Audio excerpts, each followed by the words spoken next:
Someone stole a rare diamond from Mr. Lauren's house. The police suspect Jack, a notorious burglar. A detective immediately goes to his house, but when Jack finds out the man doesn't have a search warrant, he doesn't let him in. In an hour, the police arrive again, this time with the warrant. They search the entire house but find nothing. They're ready to leave when one of the police officers exclaims, "I know where the diamond is! And have you figured it out too?"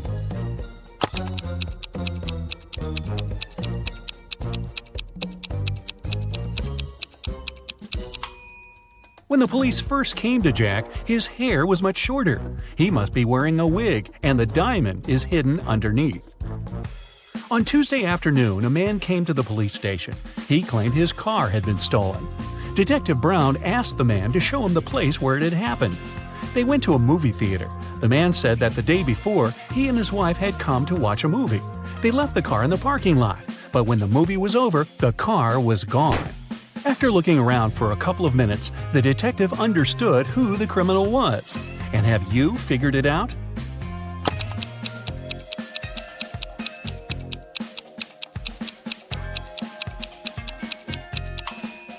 There was no theft. The man is lying to get the insurance money. Look, there are no movies on Monday. Maria Walker, a rich businesswoman, collected ancient pieces of art. One day, she managed to buy a priceless Chinese figurine. Maria locked it in a safe in her office and went home. But the next morning, the figurine was gone. Oh no! The police have 3 suspects, all of them Ms. Walker's subordinates. The detective asked each of them if they had taken the figurine from the safe. Beverly said she hadn't been to the office since Monday. Ralph said, "I don't know how to open safes, and I'm not interested in Chinese art." And Vincent said he had been to Ms. Walker's office after her departure, but he only took some documents he needed. Who is the thief?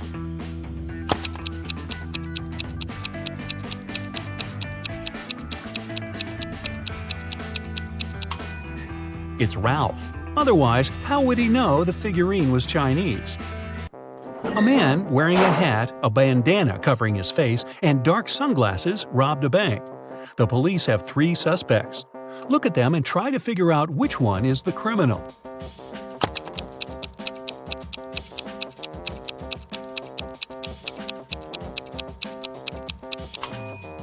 Usually, people tie bandanas under their ears, but in this case, the bandana covers the ears, probably hiding something that distinguishes the man from other people. The criminal must be the man with a large earring. Jesse Harris was a pilot.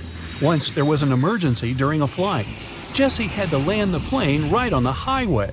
Luckily, he was a skilled professional and no one was hurt. But Jesse himself hit his head and lost his memory. When he climbed out of the plane, 2 women ran toward him. Both of them claimed he was her husband. Can you figure out who's telling the truth?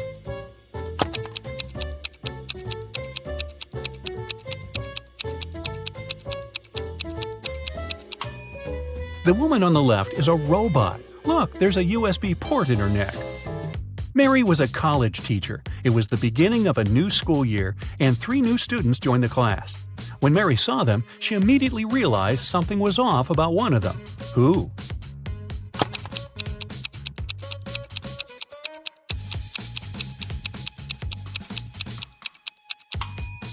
It's the guy in the middle. He doesn't have a shadow. Logan worked as a security officer on a small cruise ship. One day, during a severe storm, he found Mr. Lewis lying on the deck. When the man came to his senses, he said someone had hit him on the head and taken his wallet. Logan had 3 suspects. He visited them in their cabins. Linda told him she was feeling queasy because of seasickness. She couldn't even get up from her bed. Denise said she had been watching a movie on her smartphone. And Philip said he had been writing a letter to his wife. Logan immediately understood who had hit Mr. Lewis. Do you know it?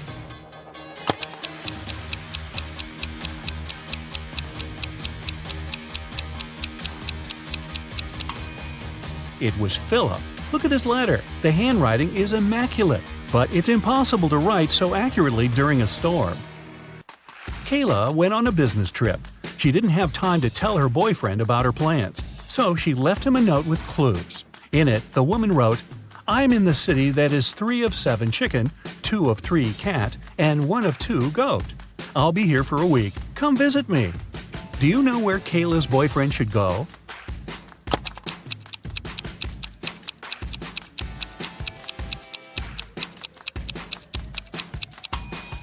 To Chicago. Yeah. Look at these guys carefully. Can you tell which one has drawn the graffiti?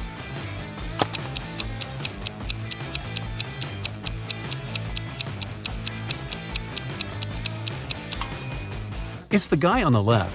He has some spray paint on his hoodie.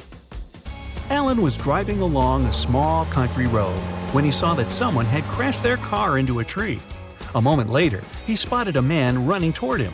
"Help me, please! I was moving rather slowly when a truck suddenly cut me off. I lost control of my car and crashed into a tree." Alan gave the man a lift to the police station in the nearest town. They found the truck driver surprisingly fast.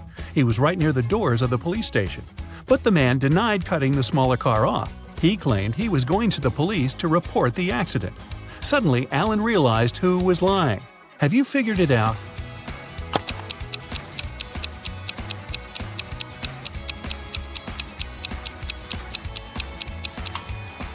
Look at the tire tracks. It's obvious that those left by the truck go over the ones left by the car. It means the truck couldn't have cut the smaller car off, and its driver is lying.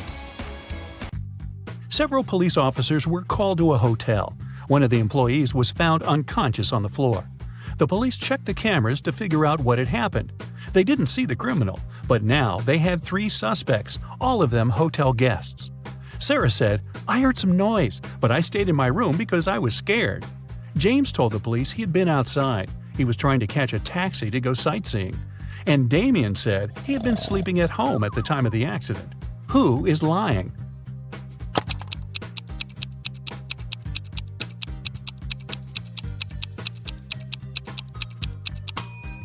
Damien. He's a hotel guest. Then how could he be at home sleeping? Beverly was making dinner in the kitchen when she heard glass shatter. She rushed to the living room and saw the window broken.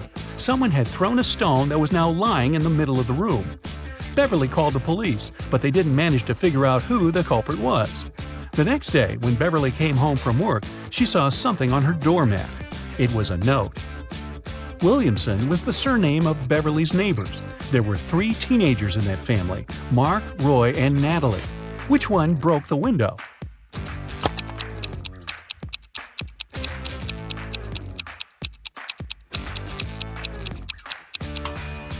It was Mark.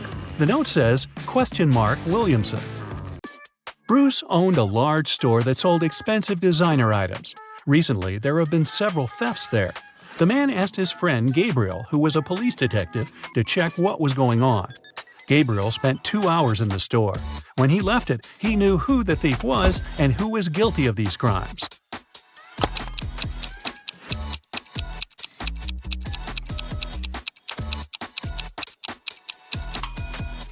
The thief was the detective himself.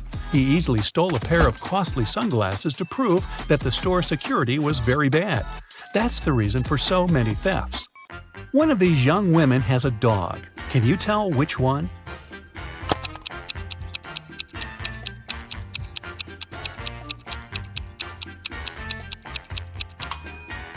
It's the girl on the left. Her pooch has torn her sneakers. When Amy entered the office, she noticed that her colleague Emma was very upset. It was just the beginning of the workday, but someone had already stolen her purse. Only those who worked in the company could get into the office. Amy started her own investigation. Jenna, who worked in IT, said she had been fixing somebody's computer. Joanna, the secretary, answered she'd been on the phone with some clients. James, the sales manager, said, "I've been in a 3-hour-long meeting. I'm exhausted." Amy knew right away who had taken the purse. Can you figure it out?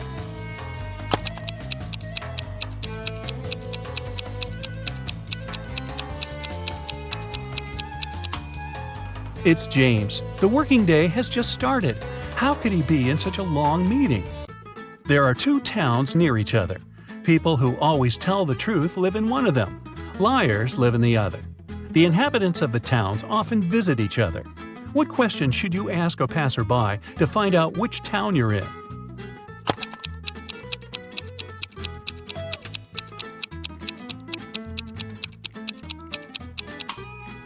Ask them, "Are you a guest here?"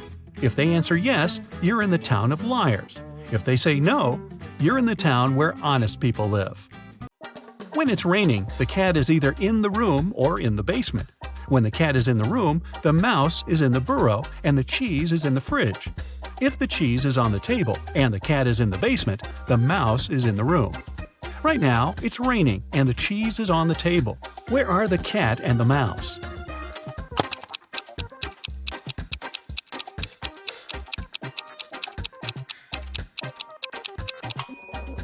The cat can be in two places, either in the room or in the basement. But at the moment, the cat can't be in the room because the cheese is not in the fridge, it's on the table. It means the cat is in the basement. And since the cheese is on the table and the cat is in the basement, the mouse must be in the room. Dora was on her way to work. When she was passing by a dark alley, she heard a loud scream. The woman came a bit closer to check it out. Someone was shouting, "Help! Help me!" But as soon as Dora saw the alley, she immediately called the police and ran away. Why?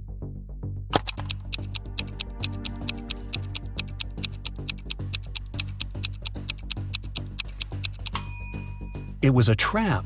There were two kinds of footprints going into the alley, but no footprints coming out. Alright, take a look at the sequence of letters. What are the next three ones?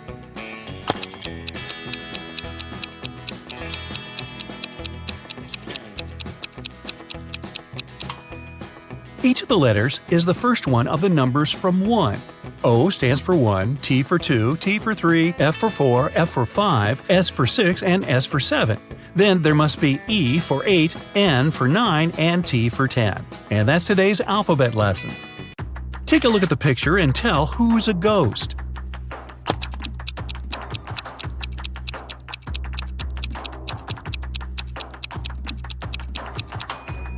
It's the man on the very right. He doesn't cast a shadow.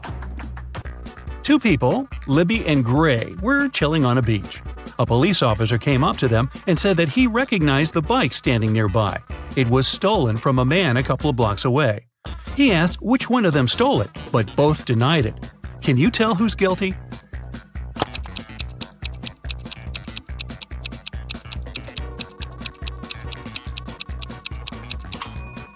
Take a look at the footprints. They lead from the bike to the place where Libby is sitting, so she must be the one who took it. After an accident, Samara was experiencing memory loss. 3 guys came to visit her: her twin brother, her long-lost cousin she hasn't seen for 10 years, and a guy from school who liked her but she never talked to. Take a look at their wallets and decide who is Samara's brother.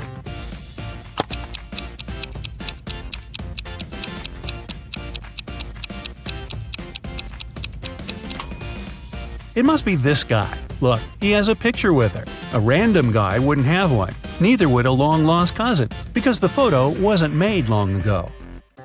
On the weekend, Kira and her friends were supposed to celebrate a birthday of a friend online, but Kira didn't show up. In school, her friends asked why she didn't come.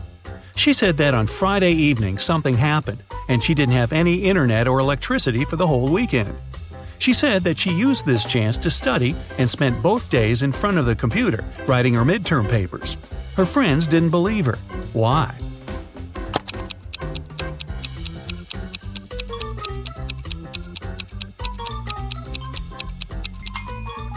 If there was no electricity, she wouldn't be able to work on her computer. A PC doesn't work without electricity, duh, and a laptop wouldn't last for 2 days without charging.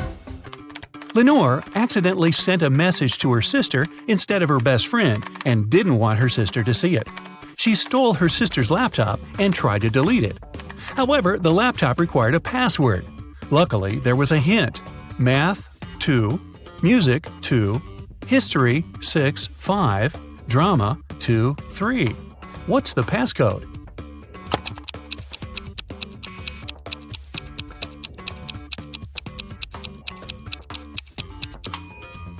Every number indicates the letter you should take out of the corresponding word. The second letter in math is A. The second letter in music is U. The sixth and fifth letters in history are R and O, and the second and third letters in drama be R and A. The password is Aurora. Esme was walking in the forest and got lost. Finally, like all the other times, she found the witch's house. Yeah, it's like Groundhog Day. She walked in, said hi, pet the cat, and asked to send her home. The witch wanted to make a deal. If Esme solves her brand new riddle, she'll help her. If not, Esme will stay with them forever. The witch blindfolded Esme. There was an unknown number of coins on the table. 6 of them were heads up, and the rest were tails. Blindfolded, Esme had to divide the coins into 2 groups so that there was the same number of coins heads up in both of them. How can she do it?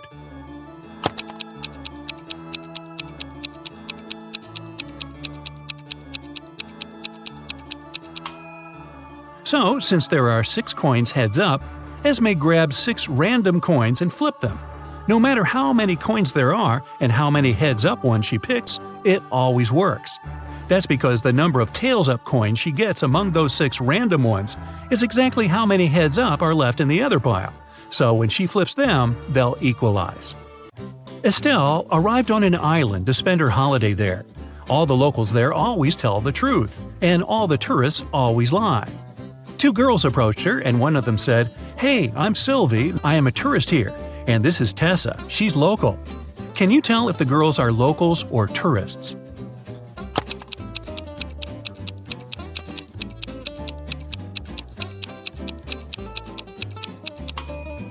Since locals always tell the truth, a local would never call themselves a tourist. So, Sylvie must be a tourist. But she must be lying about something. If she told the truth about herself, then she's lying about Tessa. Therefore, Tessa is a tourist too. Miss Virginia Dell was a rich young lady. She loved jewelry and kept a collection of her favorite pieces behind the glass in her dressing room. One morning, she walked in and found that someone broke the glass and stole her jewelry.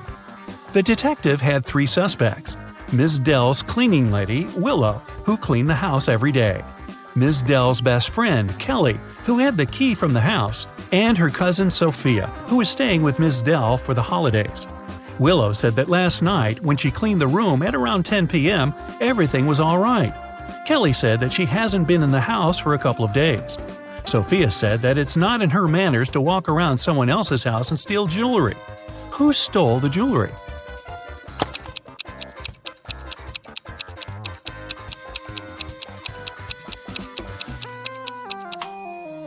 It's the cleaning lady. It seems like right after she broke the glass and stole the jewelry, she wiped off the pieces of glass while cleaning as well. It was a stormy night, and Alana and her sister stayed up late watching a soap opera. In the middle, there was a weather forecast. The weather lady said it'd keep raining for 2 more days, but in 72 hours, it'd be bright and sunny. Alana turned to her sister and said that the weather lady was wrong. Indeed, Alana was right. How did she know?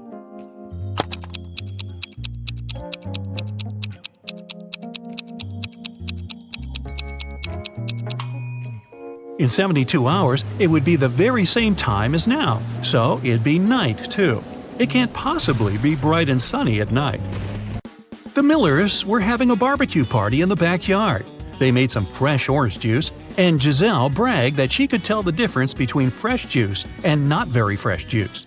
She asked her family to test her. She got blindfolded. Her brother brought some old juice from the fridge and let her drink it, and then he gave her some fresh juice. Giselle could tell the difference. How?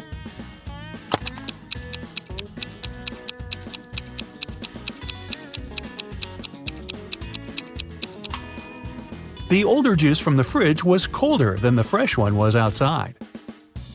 Mr. Thompson was a strict English teacher who never allowed electronics in class and read all the paper notes aloud in class, so the students had to be conspirative. Once, he read out the following note: 1, 2, 8, 13, 5, 31, 3, 15. I love this book. I used to read it every month. Can you decode what the note says?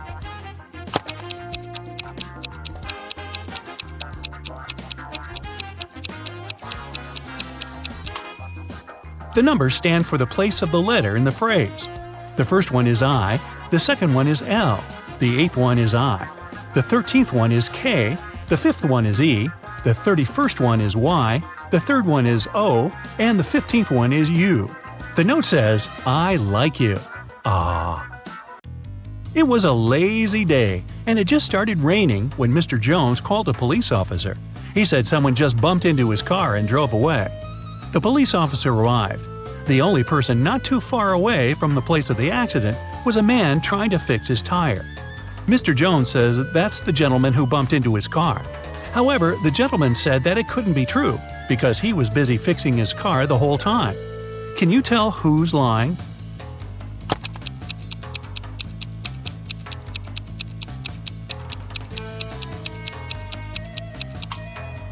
It's the guy fixing his car.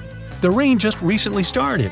If he was fixing his car the whole time, the ground underneath his car would have been dry, but it's wet, which means he's just arrived there. Brittany was having a costume birthday party. A detective came in the middle of the celebration, saying he's looking for a robber who must be there, pretending to be a guest. Take a look at the people and say who the detective's main suspect was.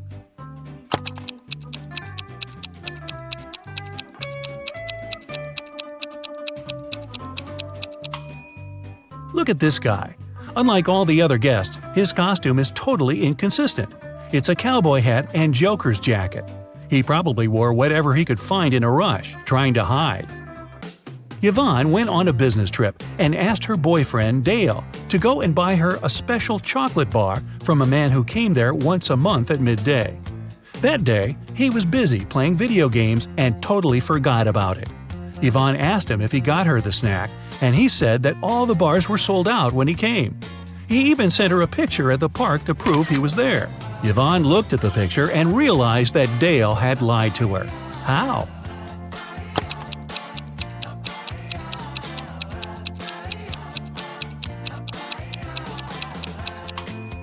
The shadows are too long, so it can't be midday since shadows disappear at noon. And the clock that says it's noon could have been photoshopped. 5 students stand in line. Adeline isn't next to Cleo. Bellamy isn't next to Danica or Cleo. Nor Cleo nor Bellamy are next to Eloise. From your perspective, Danica is on the left of Eloise. What are each girl's names?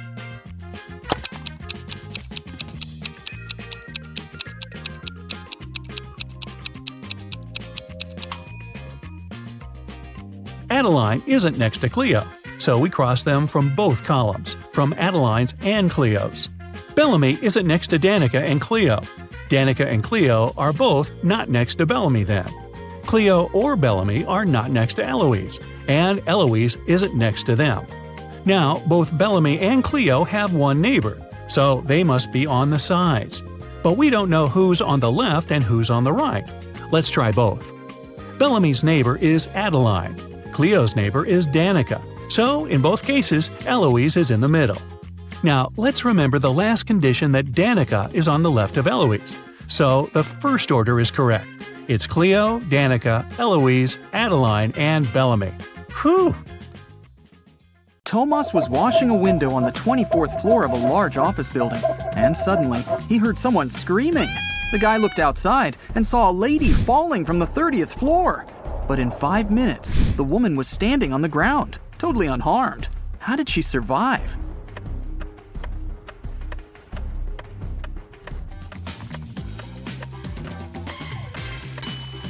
Take a closer look at the sky. Yes, it's Superman! He saved the lady. Look at the picture. What's wrong here?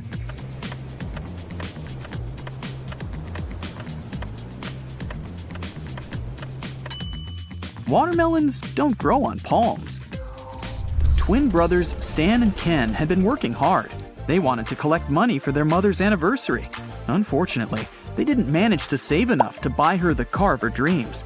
The brothers were very upset and agreed to go shopping the next day and pick another gift. At night, Ken couldn't fall asleep because he got a genius idea. While his twin was sleeping, Ken secretly took all their savings and headed to a casino. It was his lucky night. He tripled the sum. In the morning, Ken put all the money back in the box and fell asleep.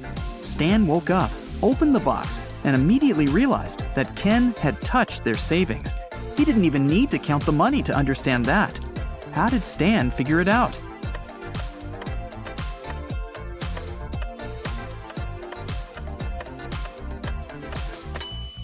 In the box, there were large and small bills in the evening, but now there are only large ones.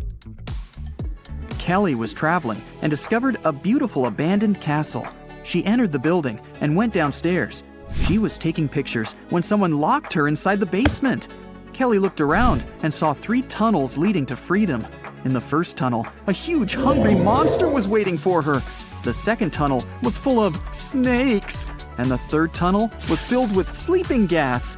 In 5 minutes, Kelly was outside the castle, running to the nearest police station. How did she escape?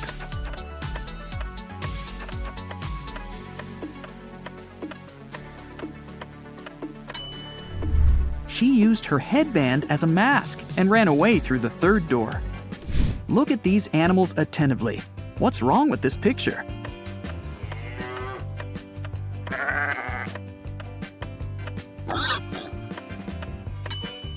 This little guy on the left is listening to music. 2 sisters went on a hike. Each of them took a box of matches.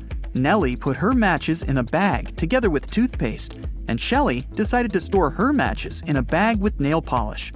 While the sisters were walking through the forest, they accidentally fell into a huge puddle. When they got out of it, Shelley suggested making a fire to dry their clothes and cook something to eat. Both sisters took out their matches. Unfortunately, Nellie's matches were covered in toothpaste, and Shelley's were in nail polish. Both girls left the matches to dry in the sun and left to collect some firewood. It started raining, and all the matches got soaked. But 10 minutes later, the sisters still managed to make a fire and toast some marshmallows. Whose matches did they use?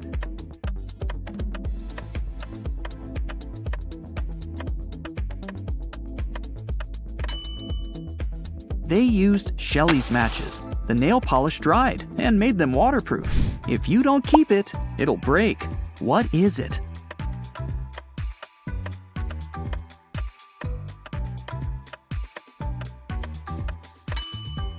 It's a promise. Susan was asked to describe her sons. She said, "They're all redheads but 3, all blondes but 3, all brunettes but 3, and all pink-haired but 3. How many sons did Susan have?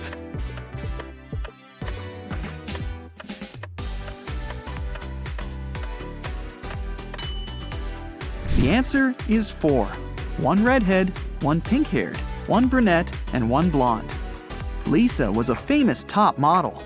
She was found unconscious in her dressing room during a photo shoot and taken to a hospital. Doctors said she had a severe allergic reaction, but when Lisa came to herself, she insisted she hadn't eaten anything all day. The model's manager was very concerned and interrogated everyone who had been around Lisa. The stylist said she had applied Lisa's makeup and, indeed, hadn't seen her eating anything. The cleaning lady said she had cleaned the dressing room with organic, non-allergenic products. Lisa's main rival, Nora, said she had been watching the shooting all day long. She hadn't noticed anything suspicious. Who's the culprit?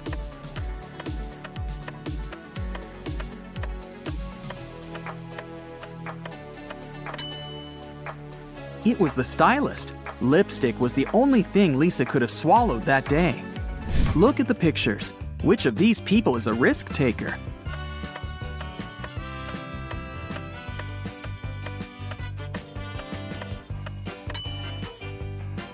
The girl is risking less. She's sitting on the second floor, and there's a pool below. The guy is risking more. The building he's sitting on is taller. You can see clouds and planes in the sky. What food can you never cheer up?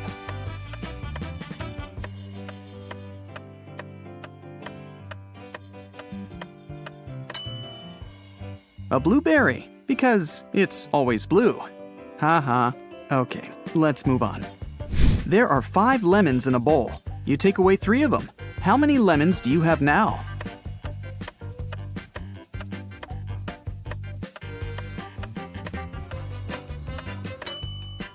Well, you have the 3 lemons you took. King Gerald has a very beautiful daughter named Teresa. 4 princes from different countries came to the kingdom, hoping to marry the girl.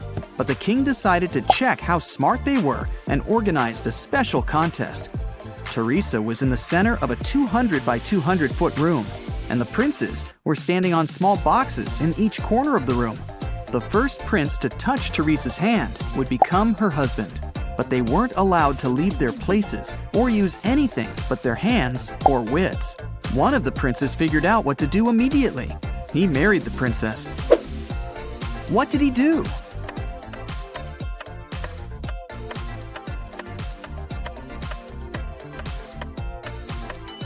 He just asked Teresa to come over and touched her hand. You can easily find me on Earth, Mars, Mercury, and even Jupiter, but you'll never find me on the Moon, Venus, or Pluto. What am I?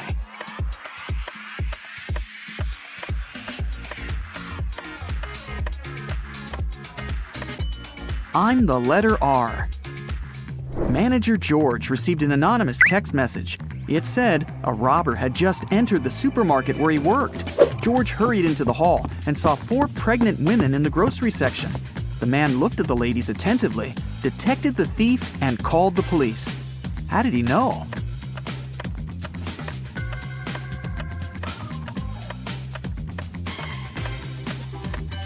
The woman on the right is the only one who doesn't have a shopping basket or cart. She's putting groceries inside her fake belly. Imagine that you're in a room with no windows and no doors. How can you get out?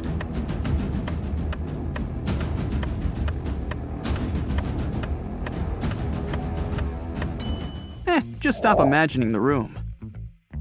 Mrs. Victoria decided to give her grandson Rick an unusual gift for his 18th birthday. She called him into her room, showed the guy her safe, and handed him a corked bottle with a key inside. Honey, this is the key to my safe. You can keep all the money you find there if you manage to open it. But you must take the key out without removing the cork or breaking the bottle. Good luck. Rick accepted the challenge and started thinking about the puzzle. What would you do to get the key out?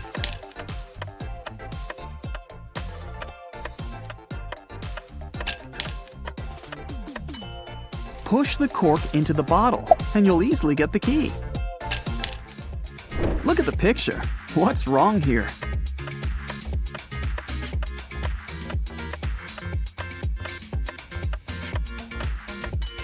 The lady's reflection is holding the bag in the wrong hand.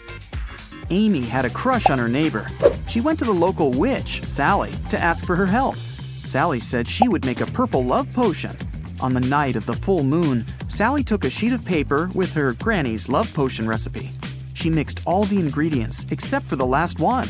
Suddenly, a gust of wind threw the recipe into the fireplace. Sally was desperate. She didn't remember the name of the last ingredient, but she still knew for sure that the potion should be purple.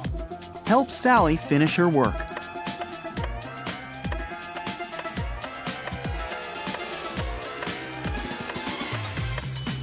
She should add the blue ingredient. When you mix blue and red, they make purple. Harry and 3 other video bloggers traveled to a creepy canyon. They wanted to make a video about this mysterious place. They had been filming all day long. In the evening, they gathered around the fire, but it started to rain and everyone went to sleep in their tents. In the morning, Harry woke up, left his tent, and headed to the big bag with food to grab something for breakfast. That's when he discovered that all the food was gone. Harry got angry. He woke everyone up and interrogated the members of his team. Fred said he'd been looking at the starry sky all night. Jane said she'd been trying to catch a Wi-Fi signal to have a video chat with her boyfriend. And Sam said he'd been sleeping. Who is lying?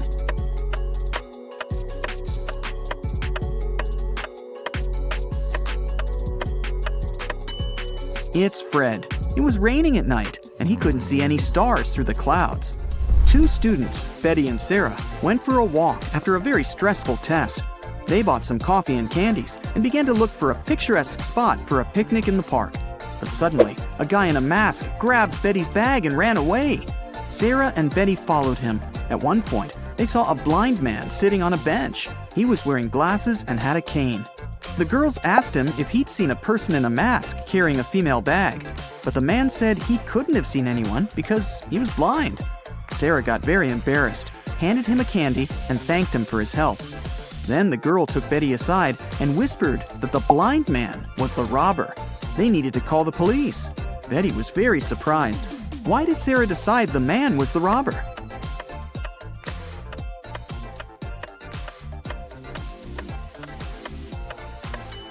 If the man was indeed blind, he wouldn't have seen the candy. Will's mother has 3 sons, Fred, Peter, and...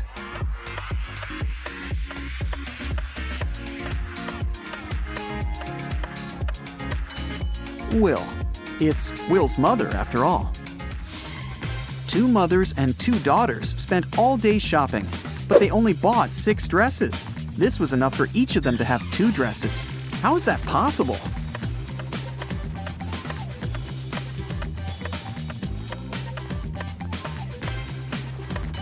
Only 3 people went shopping: a mother, her daughter, and her daughter's daughter. One of them is a daughter and a mother at the same time, and each of the 3 purchased 2 new dresses. Belongs to your friend, but you use it way more than them. What is it?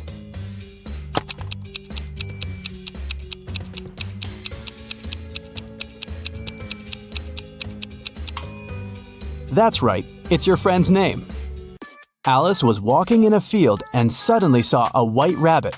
She took a picture of the animal. Suddenly, the rabbit said, "Hey, I can show you where the treasures are hidden."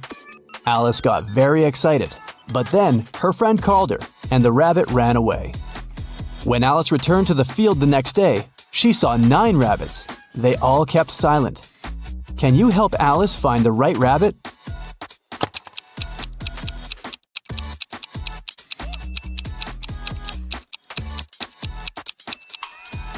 It's over there, in the right corner. What substance is there in each mug?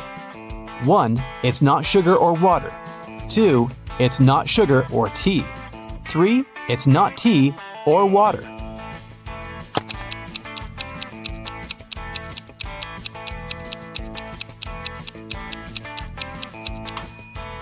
The first mug contains tea. The second mug contains water.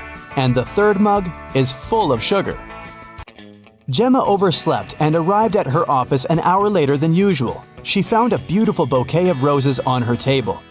Gemma got very excited when she saw a postcard tucked among the flowers. She reached for it and accidentally pricked her finger on a thorn. The card said the flowers were from a secret admirer. Gemma looked attentively at her 3 colleagues. Serge was on the phone. Will was printing out some documents. He winked at the girl, and Peter was making coffee. He offered Gemma to join him. At that moment, Gemma understood who had sent her the bouquet. How?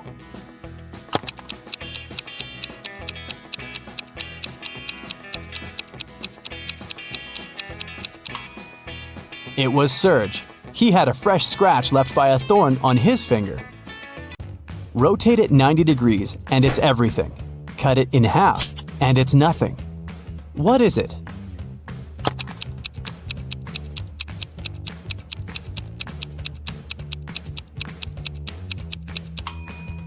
When you cut 8 in half, it turns into 2 zeros. If you place it on the side, 8 turns into the infinity symbol. The more it dries, the wetter it gets. What is it?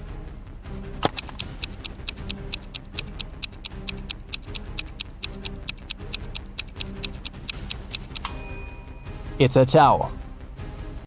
Tim loved his girlfriend Christy very much, so he went to a tattoo artist to get her name tattooed on his arm. But the artist turned out to be a crazy scientist. He used Tim's DNA to create 2 evil clones. When Christy came to the tattoo parlor to pick Tim up, she saw 3 identical guys. Help Christy determine which Tim is the real one.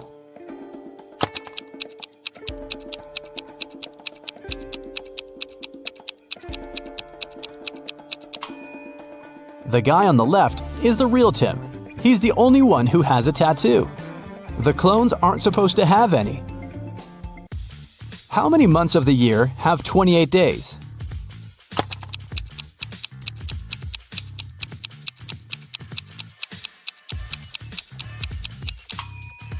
All 12 months.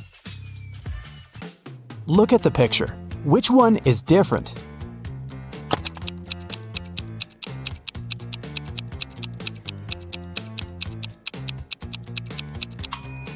It's A.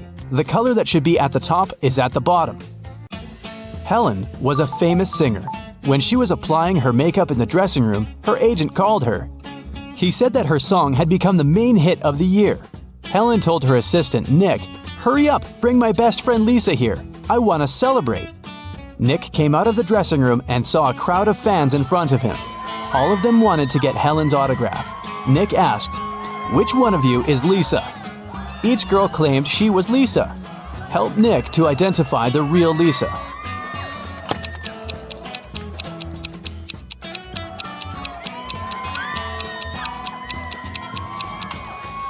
The real Lisa is wearing a necklace with the left half of the heart on her neck. It matches the one Helen is wearing. Josh left his office earlier that day and decided to take a walk through the park. But suddenly, it started to rain. Unfortunately, Josh forgot his umbrella and hat at work. His clothes were soaked, but not a single hair on his head got wet. How did he do that?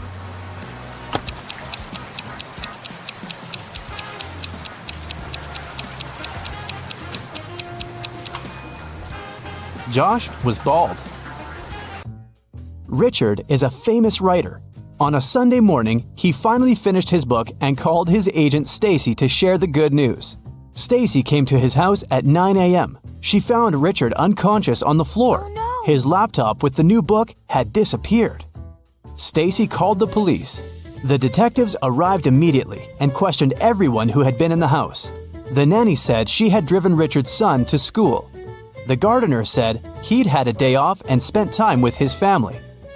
The driver said he had taken Richard's car to a car wash.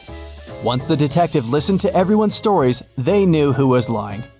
How did they find out?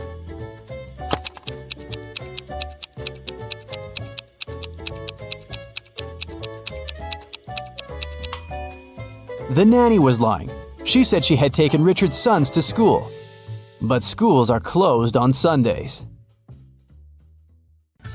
Miss Harrelson called the police and reported that someone had broken into her house.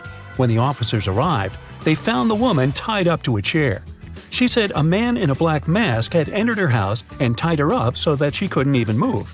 Then he had stolen all her savings and left. But the officers didn't believe Miss Harrelson and arrested her for misreporting. Why?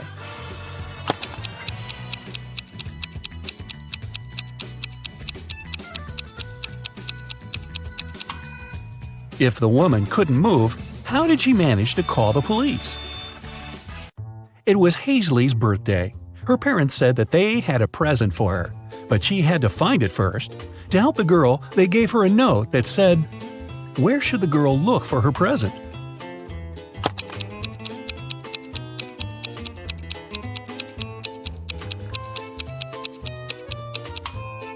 It seems as if the note doesn't make any sense, but that's only because the two halves of each word are switched. If Hazley places them in the correct order, she'll get pretty straightforward instructions. Your present is hidden in the basement. Sydney told her mother that she and her gymnastics team were going to a sports camp for the weekend. Mrs. Stevenson knew her daughter well and suspected it was just an excuse. Sydney was going to spend the weekend with her boyfriend instead. Still, the woman helped Sydney pack and let her go. When the girl returned, she was angry with her mom for forgetting to pack a toothbrush.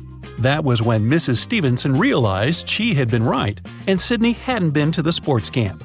How did she figure it out?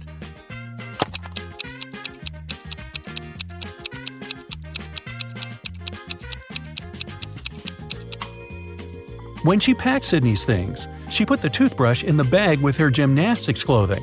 If her daughter had indeed been to the sports camp, she'd have opened the bag and found the toothbrush. But she didn't, which means she never used that bag. Look at these people who are doing their grocery shopping. One of them has stolen a watermelon. Can you tell who?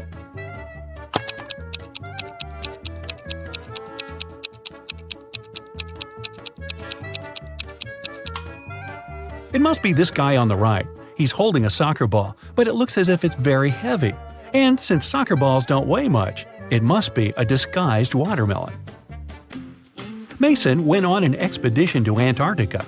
His boss asked him to send pictures as proof that he was actually there. Mason sent pictures every day, but when he returned from the expedition, his boss fired him. Take a closer look at the pictures and try to understand what his boss didn't like.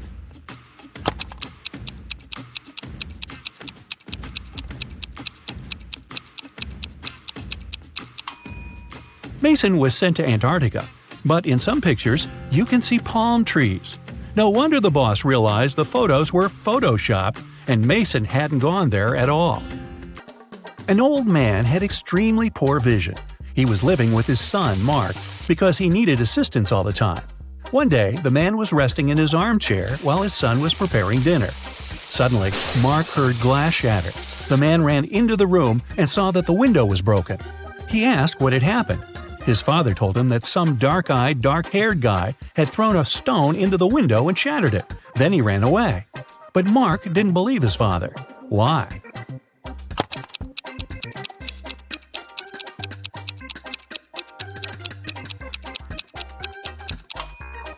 The man had extremely poor vision, and he wasn't wearing his glasses at the time of the accident. He couldn't see the guy, let alone the color of his hair and eyes. Savannah went on a business trip with her husband. In the evening, the woman didn't feel well and suddenly blacked out. When Savannah woke up a couple of hours later, she couldn't remember anything. There were two men in front of her, and both claimed to be her husband. The woman couldn't remember which of them was her real husband. Can you help her figure it out?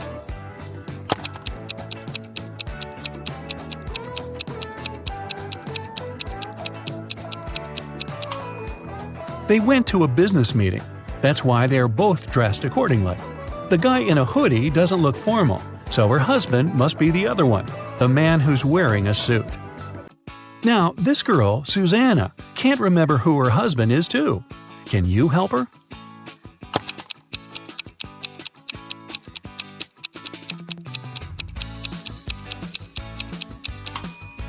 It must be this guy.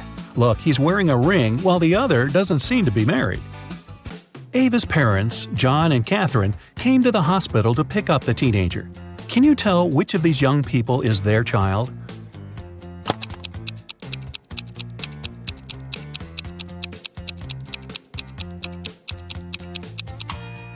It's this girl.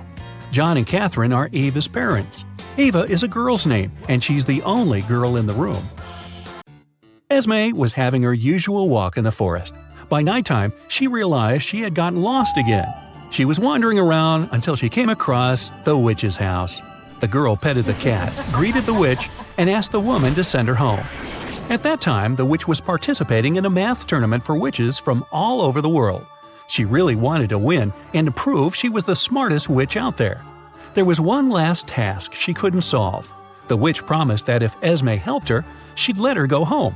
If not, Esme would have to stay with the witch forever. Here's the task.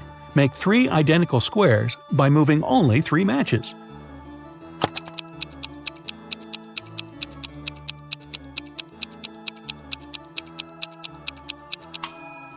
You just have to move these 3 matches over there. It works, and Esme can return home. Thor asked his friends to guess what his laptop's 3-digit password was. Each of them made a guess. The numbers they chose were 357, 902, 907, 954. Even though no one's guess was right, every person guessed 1 digit correctly and exactly in its right place. Can you figure out Thor's passcode?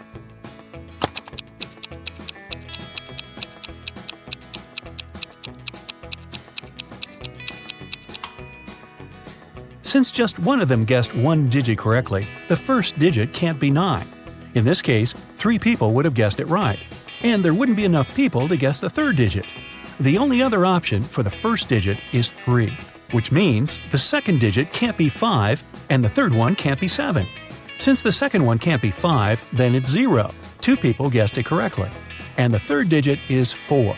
If it was 2, it would mean someone guessed 2 digits correctly, 0 and 2. But that's not true.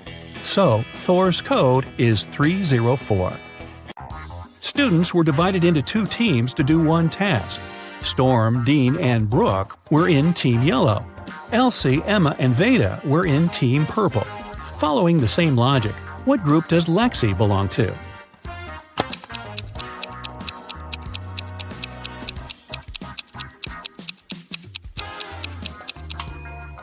In Team Yellow, there are students whose names have just one syllable. In Team Purple, there are students with the names that consist of 2 syllables. Lexi's name has 2 syllables, so she belongs to Team Purple. Atlas got trapped in the attic of an old house. There are just 3 ways out, and all of them dangerous. Behind the first door, the roof and the floor are made out of magnifying glass, and the sun will burn anyone who comes in. Behind the second door, there's a room filled with poisonous gas, and the third door is hiding a hungry lion. How can Atlas escape?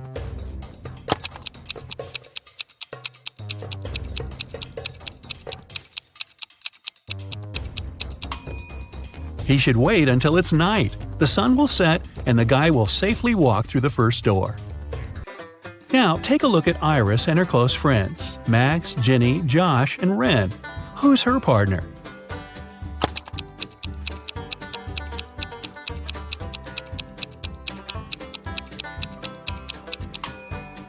It must be Josh. Look, they have matching tattoos. On a rainy night, Dylan was driving past a bus stop. There were 3 people there: an elderly lady who was feeling unwell, a doctor who saved many lives, and Selena, a girl Dylan had been crushing on for years. Unfortunately, there was only room for one more person in the car. What should Dylan do?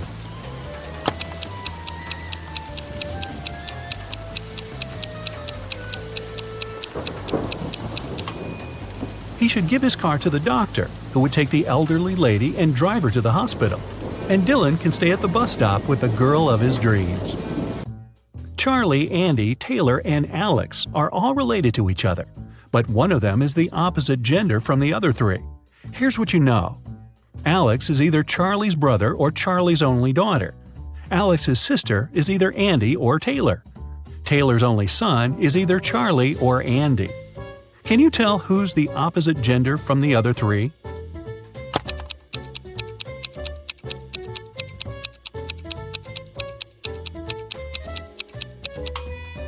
If Alex is Charlie's only daughter, then Alex cannot have a sister.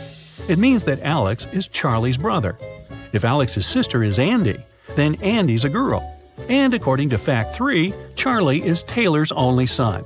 But Alex is Charlie's brother. So we have a contradiction here. It means that Alex's sister is Taylor. So Taylor's a girl. Charlie, Alex, and Taylor are siblings. And Andy is Taylor's son. Keenan was watching TV when a detective arrived with a search warrant. The detective said that the city bank had been robbed, and Keenan was the main suspect. The man replied that he hadn't even left the house that day. He couldn't do anything. The police didn't find the money, but still arrested the man. Why?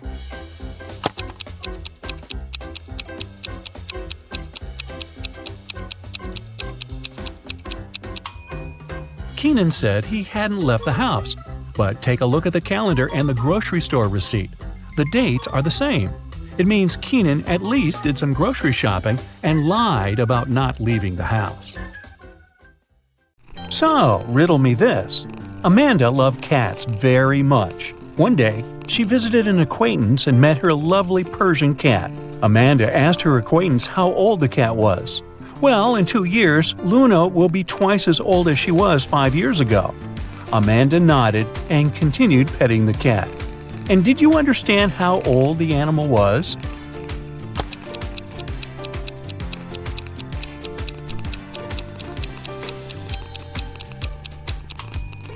Luna is 12 years old. That's an old kitty. Look at these 3 friends. They seem to have gotten into a trap. They're hanging upside down in the air with their legs tied. On the ground, under the blonde girl's head, there are several venomous snakes. Under the head of the girl with red hair, a fire is burning. And on the ground, under the guy, there are a couple of scorpions. How can these guys escape?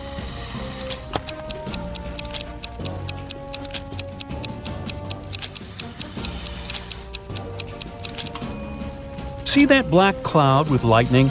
It's going to start raining. The rainwater will put out the fire under the girl with red hair. And look, the girl has a knife tucked under her belt. She can cut the rope tying her legs. And when she's on the ground, she can help the other 2. Hannah was running a marathon.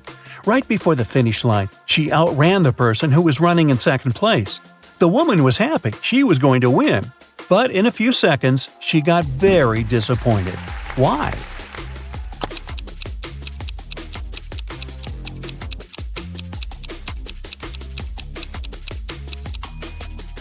Hannah was still the second best. She was faster than the second person, not the first. Olivia was a secret agent on a mission. At one point during the mission, she had to get into a room with ancient artifacts. But to enter, she needed to choose between two doors. In front of them, there were two guards. Soon, Olivia realized that one guard always lied and the other always told the truth. One door was safe to open and the other hid a terrible danger. The secret agent could only ask one guard one question to figure out which door she needed to go through. What question should it be?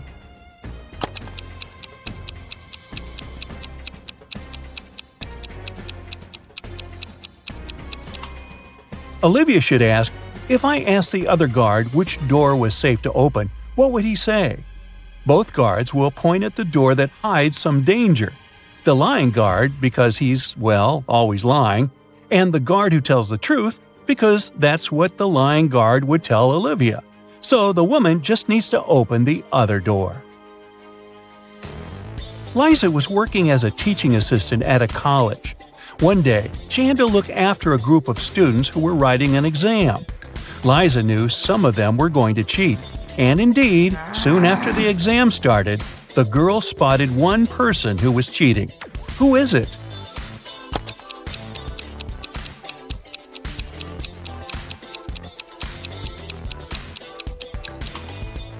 It's the guy in the back of the classroom. He's got the answers written on his ruler. Can you figure out which of these two watches is real and which is just a toy?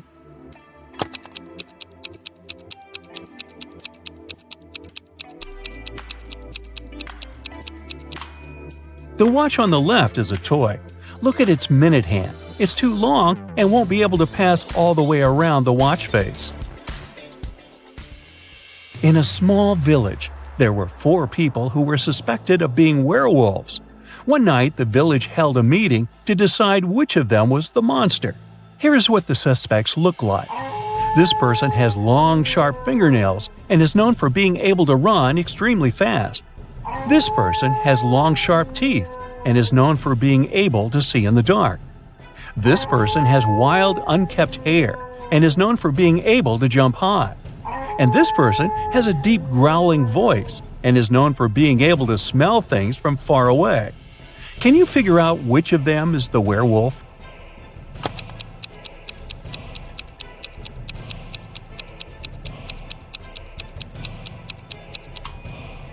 Suspect B is the werewolf. The description of long, sharp teeth and being able to see in the dark are both typical characteristics of werewolves in mythology and folklore. While the other suspects have unusual traits as well, they are not necessarily associated with werewolves. Joe has a friend, Lucas, who never answered any questions directly. Once, Joe sent Lucas a message inviting him to join their common friends in a cafe.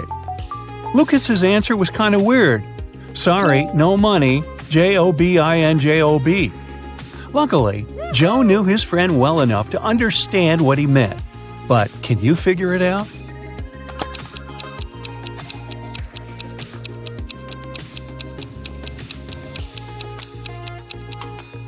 Lucas meant he had no money because he was in between jobs. Look at this bizarre wedding. What do you think? Why are these people, who are about to get married, wearing black balaclavas?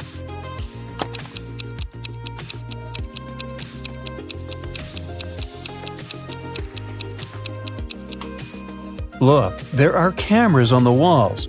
This couple must be hiding their identities. 3 friends went for a walk in a forest. People said a wizard lived there, and he wasn't a kind, friendly person. But our guys didn't believe these rumors. Everyone knows magic doesn't exist. Suddenly, a wall of fire blocked their way. Look at the things the friends have and try to figure out what they can use to put the fire out.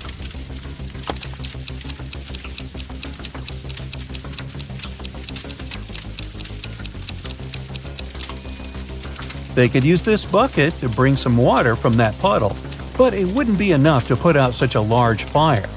This hose is useless, there's nothing to attach it to. The friends should choose this spade and use soil to put the fire out. You're in a forest. Suddenly, it starts raining. You notice a cave and hide there. But as soon as you get inside, the opening behind you closes. There are 3 tunnels in front of you, and one of them leads to freedom. But the first tunnel is full of crocodiles that haven't eaten in 2 years. In the second tunnel, there is a hungry lion that hasn't had any food in 2 weeks. And the third tunnel leads to a scorching hot desert. Which tunnel should you choose?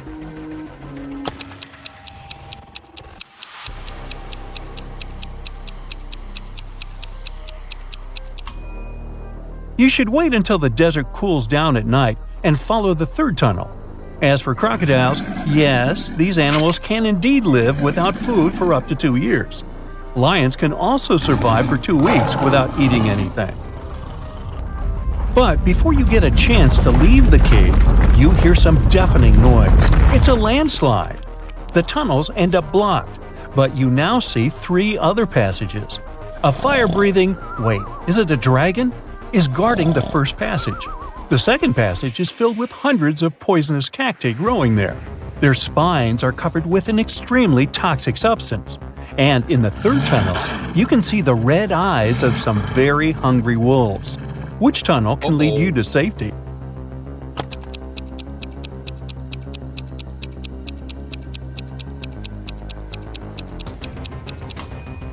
You should choose the tunnel with the cacti. At least they can't move. And if you're careful, you'll be able to walk around the cacti without touching their spines. One morning, Donna came to the office and found a box of chocolates on her desk. There was also a strange note. Can you help Donna understand who presented her the sweets?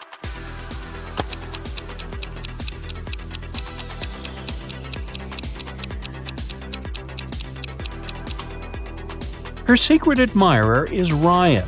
Those are not dates. The number actually means the needed letter in the name of the month.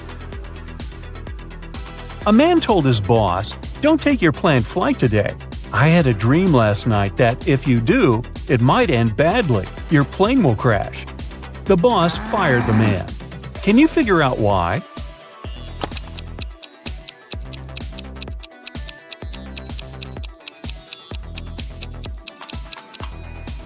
The man was a night watchman.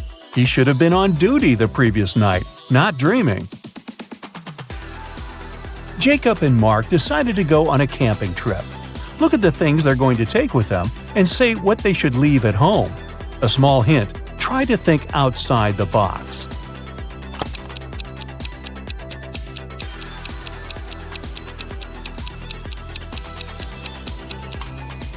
Look, a tent, game, rice, lamp. All of these words consist of 4 letters. But a chair? This word has 5 letters. The friends should leave it at home. A man went around the world in a ship, and still he was always in sight of land. How is it possible?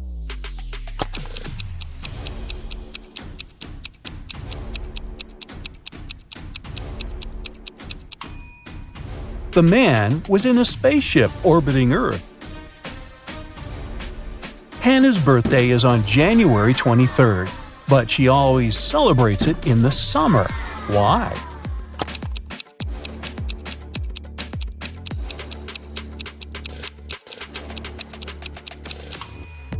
Hannah lives in the Southern Hemisphere. There, January is one of the hottest months of the year. Hey, nice job! Mr. Wilson's company was having lots of financial problems. One day, the man called the police. He said someone had broken into his office. "They stole my safe with all the money I had." The police officers who came to investigate asked the man why he was sure it was they. "Well, my safe was too heavy for one person to carry it." The police instantly realized Mr. Wilson was lying. How?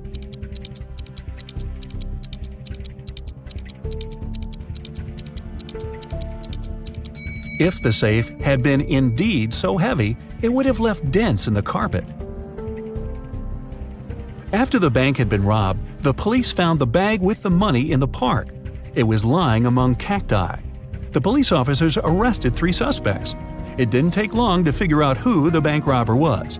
Do you know who it is?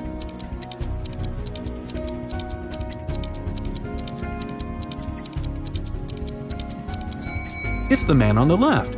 He's the only one with some scratches. They were left by the cacti. The police suspected that Deborah took part in smuggling diamonds out and into the country. But they didn't have any proof. That's why Detective Taylor was following the woman, trying to find some evidence. One day, he noticed that Deborah entered a house, but when she left it, Taylor realized she didn't have any diamonds on her. She must have left them in the house. How did he understand?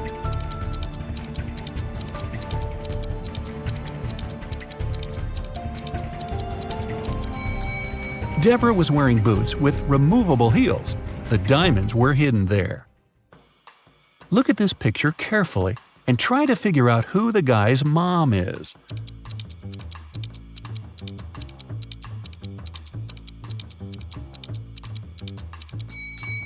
The woman on the right is definitely human. She can't breathe underwater. But the guy doesn't have any problems with that. He's smiling and looks relaxed. Plus, he has gills. That means the mermaid is his mother. Detective Martin was choosing a diamond ring for his fiancée when a man in a black mask ran into the jewelry store. He made all the visitors lie on the floor and took the most expensive jewelry and money. After that, Detective Martin saw the man get on a red motorbike and speed away. The police officer jumped into his car and set off on a chase. At one point, he came to a crossroads. Where should he go now? Suddenly, Martin saw a car coming from the opposite direction. He asked the driver if he had seen the red bike. "No, I've only seen a silver convertible and nothing else." Then the detective saw a gray car appear from the left. The woman inside said she hadn't seen the red bike, but she'd seen a yellow bike and a group of cyclists. And the man who appeared from the right told Detective Martin he'd only noticed a large blue truck. Where is the robber?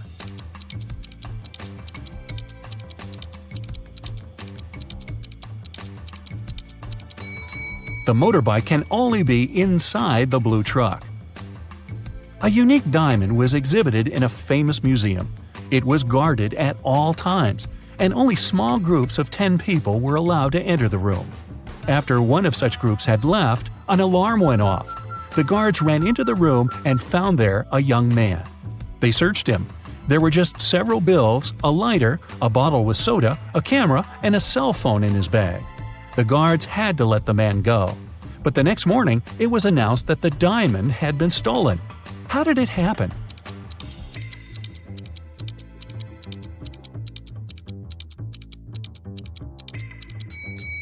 The man replaced the real diamond with a fake one and hid the real treasure in his bottle with soda.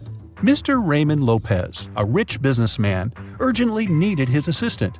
But the guy was on vacation in the countryside. It was Wednesday when Mr. Lopez sent him a letter asking the man to come to the city as soon as he could. Now it's already Sunday and no assistant in sight. Raymond decided to go and check on the guy. When he arrived, he found out that his assistant was okay and packing his stuff. "Oh, Mr. Lopez, I received your letter just yesterday. I was going to leave in a half an hour," he exclaimed. "You're fired. I don't need people I can't trust. You just wanted to have a longer vacation, that's all." Why did Mr. Lopez think so?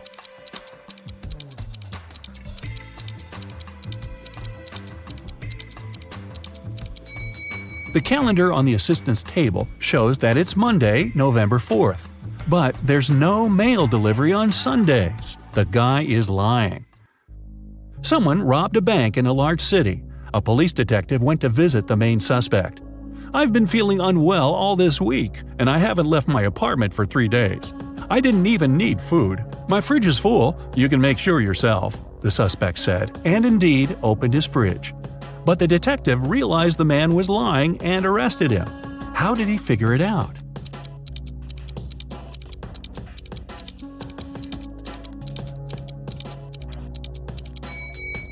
First of all, the bread on the table looks fresh. Plus, if the man had been staying inside for 3 days already, his fridge wouldn't be that full. An art expert paid big money at an auction for a painting that didn't cost anything. He knew about this fact. He was also an honest man and didn't have any criminal intentions. Why did he buy this picture?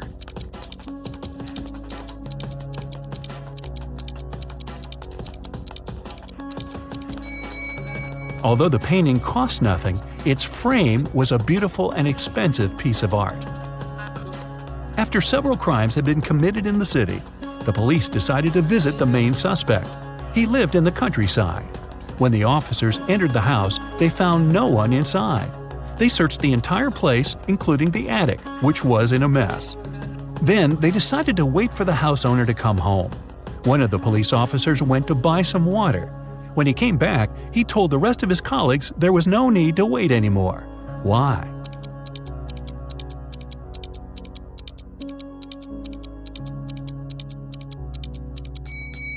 The attic window was closed when the police first arrived, but now it's open. The criminal was hiding in the attic and escaped through the window. Two people are standing near the river. Both of them want to get to the opposite side, but the boat can only hold one of them. And still, they manage to get across the river. How?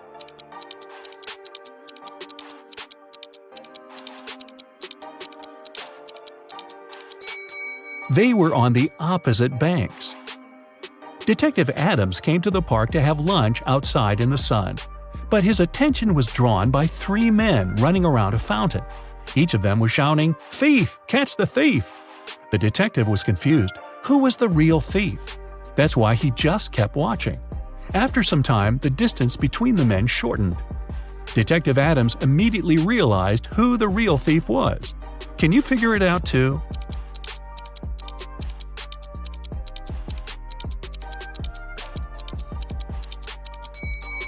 If the third man was the thief, the second one would only have to turn around to catch him. The same goes for the second man, which means the man running the first is the criminal.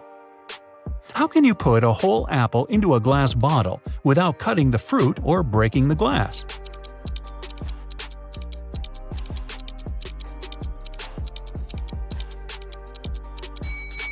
Put the bottle over an apple tree branch in the spring, then wait until an apple grows inside.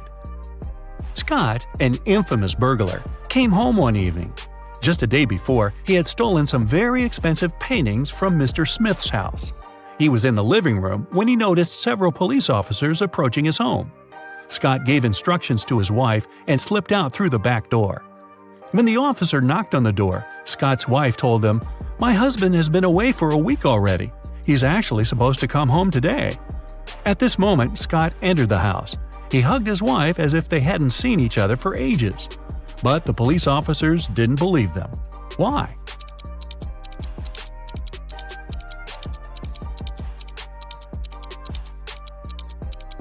Look at the dog. If its owner had been away for a week, the pooch would be jumping around, happy and excited. But the animal saw Scott just a couple of minutes ago and isn't showing too much enthusiasm. If it's raining at midnight, can you expect that in 72 hours it'll be sunny?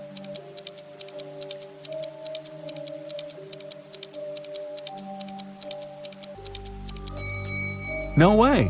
In 72 hours, it's going to be night again. Detective Lee was called to a small family cafe. The owner told him her story. "I went away to the kitchen for a couple of minutes, but when I came back, I saw that all the money from the cash desk had been stolen." At that time, there were only 3 visitors in the cafe. All of them were women. When the detective asked them who had taken the money, each of them exclaimed, "It was her." The first woman added, "The owner is my friend. How could I do this to her?" The second woman said, "I was looking out of the window, drinking my coffee. I didn't see anything." And the third woman claimed she would never steal anything. Who took the money?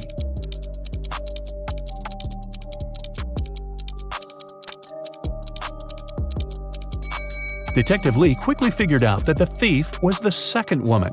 First of all, the 2 others pointed at her. Secondly, she claimed that the first woman had stolen the money.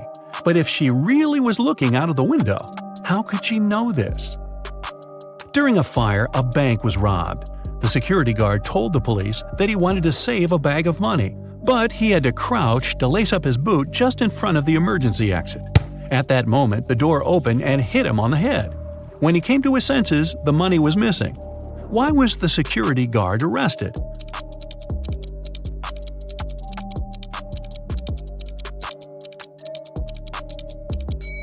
All emergency doors open outwards.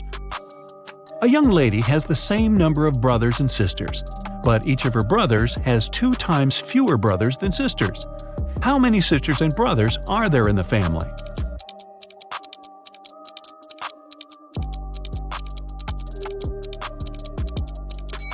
There are 4 girls and 3 guys in the family.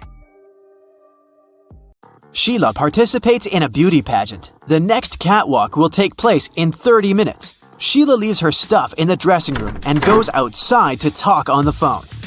After that, she returns and sees that someone has torn her costume.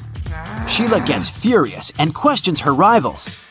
Millie says, "I was getting my makeup done, so I sat in my chair motionless, and I couldn't look around."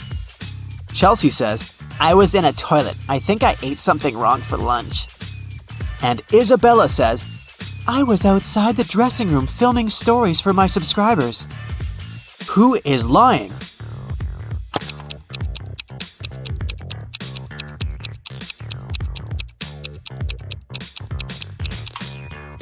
Millie. She said she got her makeup done, but why did she ruin it by putting on a face mask? Sheila goes to the storage room to find a new dress. Suddenly, the door slams shut behind her. Oh no! She needs to enter an 8-letter password to open the door. Sheila needs to be on the stage in 5 minutes. Can you help her crack the code?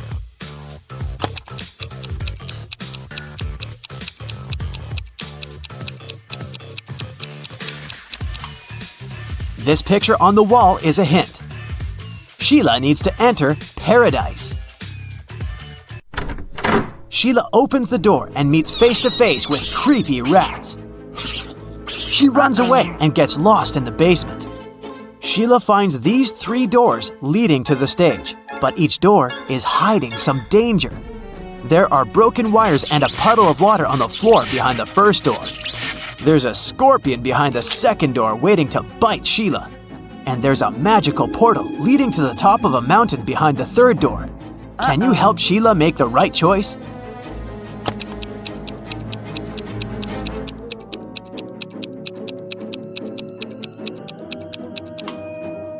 She should choose the first door. There's enough space. Sheila can crawl underneath the wires.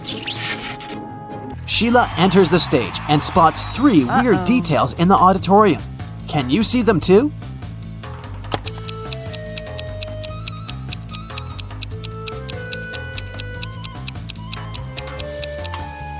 Take a closer look at this lady. She's holding a book upside down. This musician is playing the violin without any strings. Also, there's a panda among the viewers. Sheila becomes a beauty queen. She gets a diamond tiara and a paycheck. She goes backstage, but suddenly, all lights in the building go out for a few seconds. When the lights turn on again, Sheila sees that someone has stolen her tiara. She questions 3 rivals. Zoe says, "I don't want your cheap tiara. My dad is a billionaire." Jasmine says, "Someone pushed me in the dark and scratched my dress." Rachel says, "You must have dropped it on the floor. Look better." Who stole the tiara?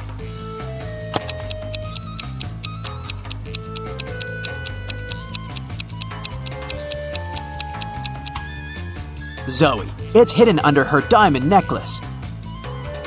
The next day, Sheila wakes up in a creepy castle. A wicked witch turned her into a monkey. To break the black magic, Sheila needs to use a spell. But the spell book is locked in a box. The lock requires a 6-digit code. Can you help her open the box?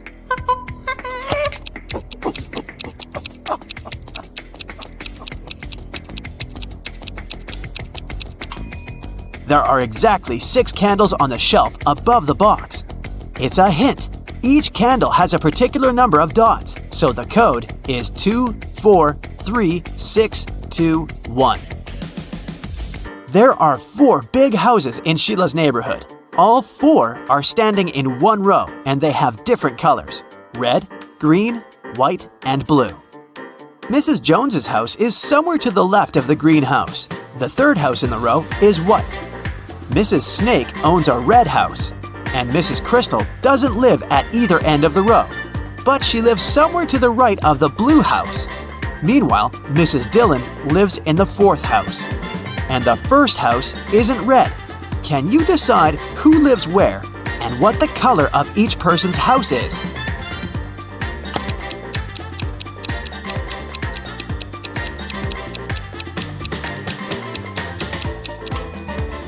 From the clues, we know that the 1st and the 3rd houses can't be red. Mrs. Dillon lives in the 4th house. Therefore, Mrs. Snake, who owns the red house, can only live in the 2nd.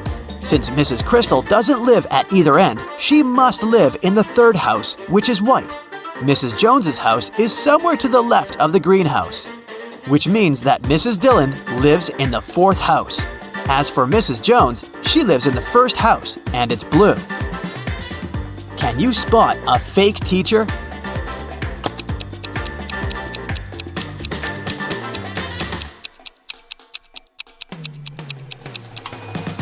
The guy on the left isn't a real teacher, he's an actor. Take a closer look. There's a rec camera icon at the top of the screen. 2 friends want to cross a river. The only way to get to the other side is by boat. But this boat can only take 1 person at a time. The boat cannot return on its own, and there are no ropes or any other similar tricks. Yet both guys managed to cross the river using the boat. How is that possible?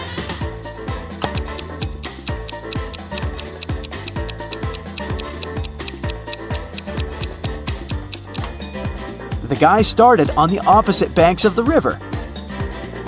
Josh and Bob are twins. Josh lives with his wife, and Bob lives alone. Can you guess which one is Josh?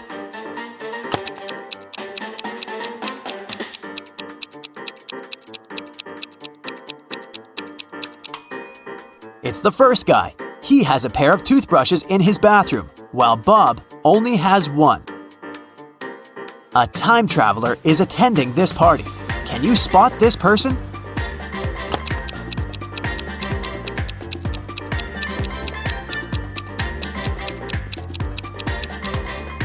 This lady's shoes look too old-fashioned.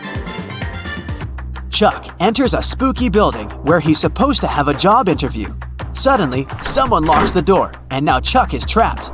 He wanders around for a while and sees these 4 doors. He also finds a note. Only door 3 is leading to the job interview. The remaining doors will take you to the black hole. Good luck.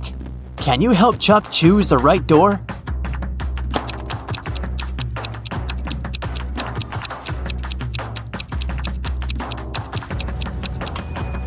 No need for luck, Chuck. The symbols on the door are actually numbers. So, Chuck should enter this door. I talk to you, you talk to me. Every day, you hold me. Yet, I can't smell you. What am I?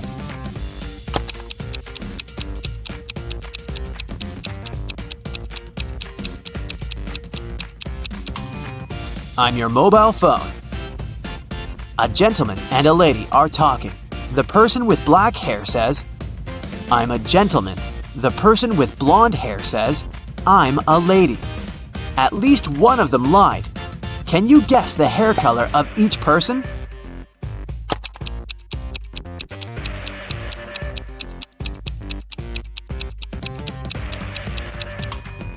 If only one of them lied, they would both be gentlemen or both be ladies. Therefore, they both lied. It means that the lady has black hair and the gentleman is blonde.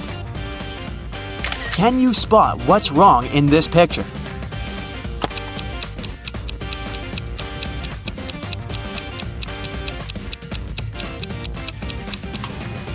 There's no milk in the jug. Can you see anything odd in this picture?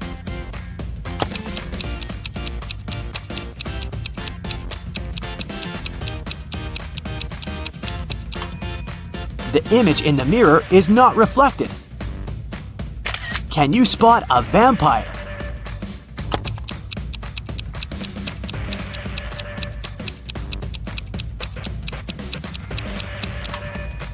This guy over here.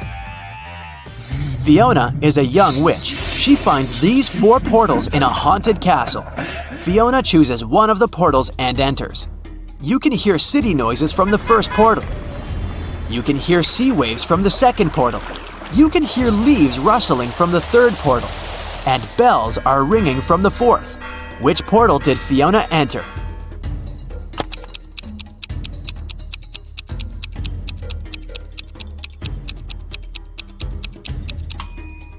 Fiona's dirty footprints on the floor are leading to the third portal.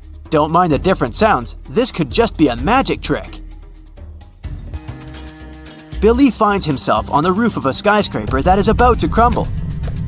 The only way out is to use one of these 4 elevators. There's a werewolf hiding behind the first elevator. If Billy chooses the second elevator, he'll fall hundreds of feet. Super venomous snakes are crawling all over the third elevator. And mutated scorpions are waiting for Billy inside the fourth elevator. Just one bite will make him fall asleep forever. Which way should Billy choose?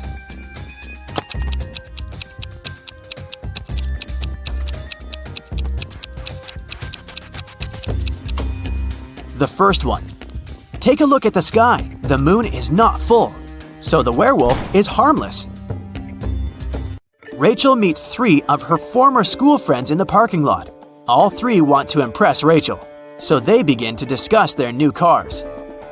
Melanie says, "I wanted my car to be one of a kind, so I bought this one."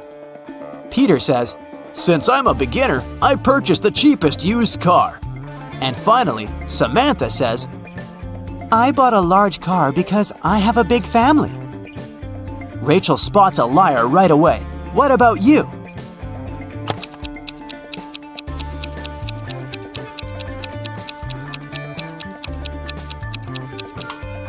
It's Samantha. Her car key doesn't match the logo on the car. Are you ready to train your brain with the help of these tricky brain teasers? Then let's get started. Look at these ladies and try to figure out who's not very smart.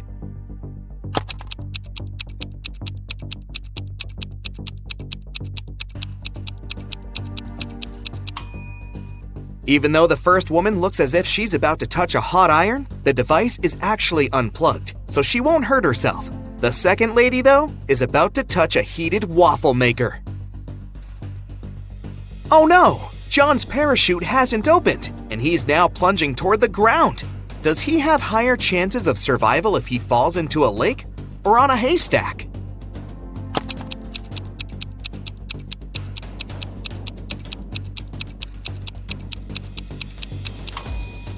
He should try to fall on a haystack. Do you see crocodiles hiding near the shore of the lake?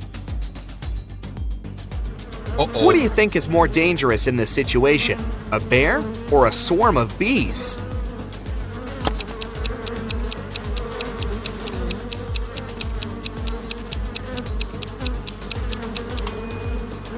Look, the bear is about to run after its prey. It won't pay any attention to you. But bees seem to be angry. They'll most likely go after you. Look at these people. Who's most likely to survive? The man hanging over the fire? A woman tied over a barrel filled with toxic liquid? Or this guy swinging over a field of sharp needles?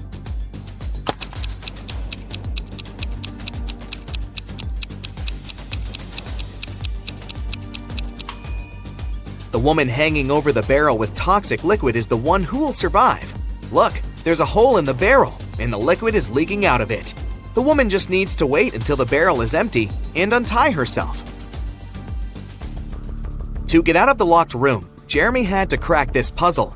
1 equals 5, 2 equals 15, 3 equals 215, 4 equals 3215, 4 equals 3215, 5 equals...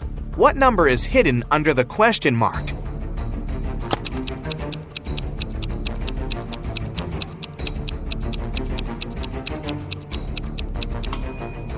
It's 1. 5 equals 1 because 1 equals 5. But the door of the room still didn't open. Apparently, Jeremy had to solve another riddle. He had to arrange 4 9s in such a way that they were equal to 100. He could use any math symbols. How can the guy do it?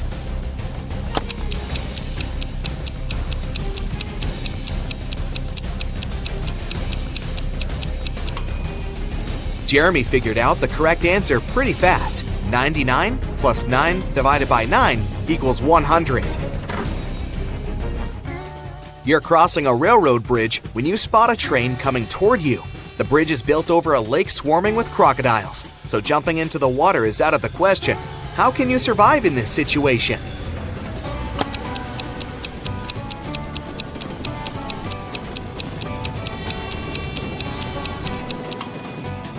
You're farther away from the shore you came from and won't have enough time to get back to that site. So your only option is to run toward the train really fast and turn left or right when you cross the bridge. Jack is taking part in a challenge. He's reached the final stage, which takes place in a desert. If he succeeds now, he'll win $1 million. There are 4 pots in front of him. In each of them, there's a key. Jack needs to get any key from any pot. But on top of the first pot, there's a bowl filled with a strong acid. The second pot is covered with a bowl full of venomous spiders. In the bowl placed on the third pot, Jack sees a raging fire. A viper is curled up in the bowl, covering the fourth pot. Jack isn't allowed to drop the bowls or turn them over. Which pot should he choose?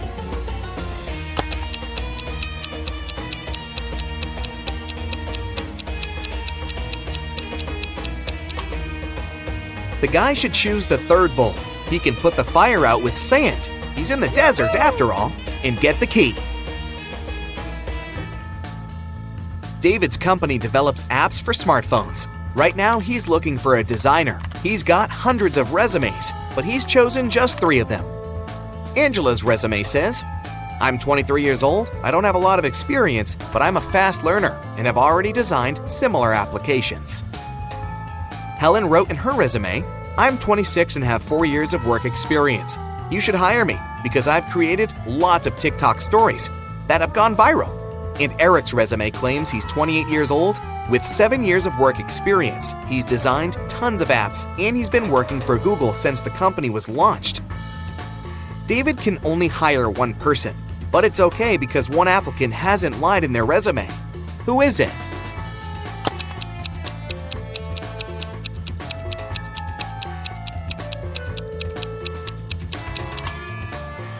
Eric has just 7 years of work experience, but Google was officially launched in 1998. There are no stories on TikTok, meaning Helen couldn't create them. David hired Angela. Even though she hasn't been working for a long time, she's honest and has a nice portfolio. 3 friends agreed to hang out together on Friday night. One of them, Brian, was tasked with bringing pizza. But the guy was running extremely late. His friends were starving. Strangely, Brian wasn't picking up their calls. But in an hour or so, he sent them a selfie. In the photo, he was standing next to his car. In the following message, he wrote he had run out of gas. He was at a gas station, tanking his car up. But his friends didn't believe Brian's excuses. Why?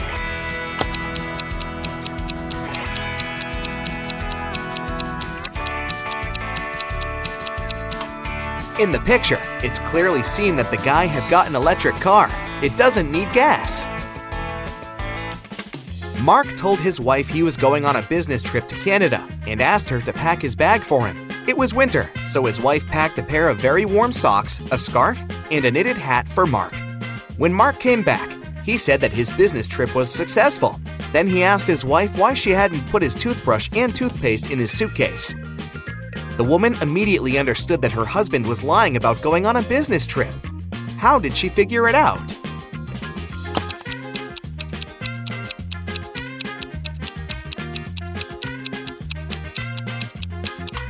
She put his toothbrush and toothpaste under the scarf, hat, and warm socks. If he didn't take them out of his bag, it probably wasn't very cold outside, which means that, most likely, he was not in Canada. 1 out of 9 identical balls is heavier than the others. How can you figure out which one it is after just 2 weighings?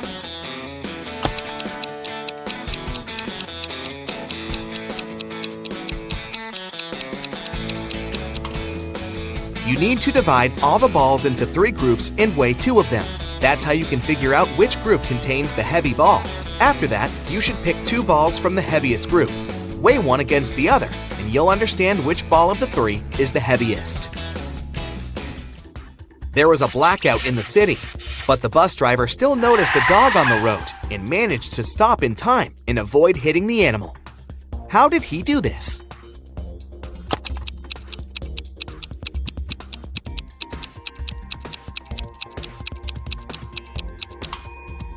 This accident happened during the day.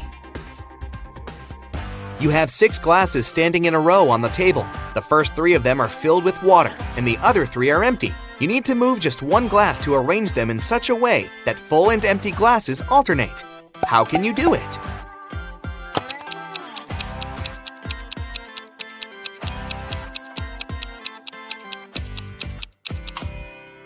Just pick up glass number 2 and pour the water into glass number 5. You enter a room and see that there's nothing inside but a blackboard on the wall. There are 4 words written on it: pin, check, boiling, view. You have to figure out a 5-letter word that can be added to each of them to make an existing word or word combination.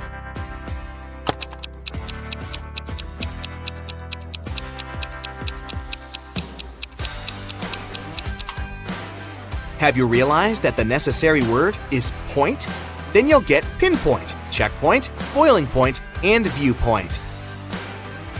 Now, you're in a strange building that looks like a planetarium. There are photos of distant stars on the walls. In the middle, there's a screen with a riddle on it. NEUSRNERRSTH question mark. You have to figure out what is hiding under the question mark.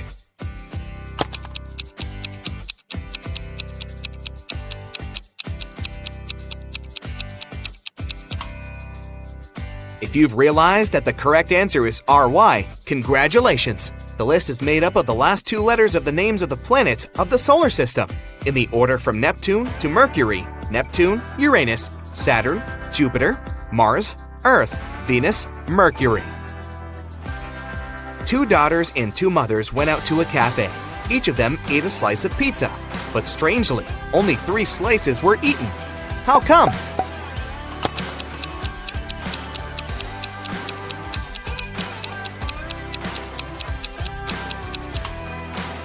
These ladies are a grandmother, a mother, and a daughter. 2 of them are moms, and 2 are daughters. Vincent got locked in a room with no windows and only one massive door. There's a panel with several buttons on the left and another one with a hint on it on the right. There's also a clock on the wall above the door. Which button should Vincent press to get out of the trap?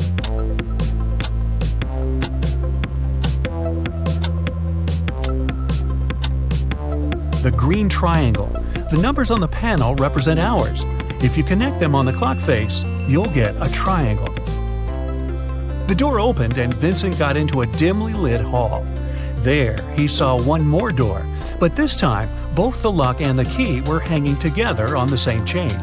But after examining this system for a couple of seconds, the guy understood he wouldn't get out this way. Why?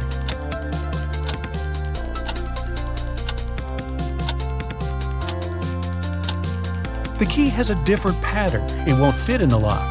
Vincent needs to look for another way to escape. Then Vincent notices a table standing in a dark corner. There's a piece of paper, a knife, and several inflated balloons lying on it. Vincent picks up the paper. It's a note. To get out of here, you must puncture a balloon with a knife. But if the balloon loses any air or bursts, you'll stay here forever. Vincent thought for a while, then he did something, and a hidden door opened in one of the walls. What did he do?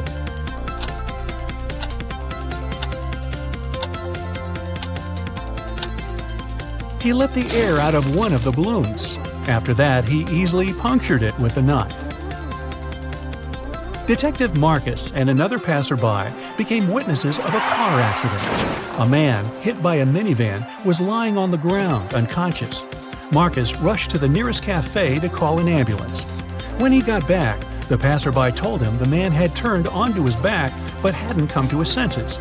After looking at the scene for a couple of seconds, the detective said, "You'd better return everything you've taken from this man." Why did he say so?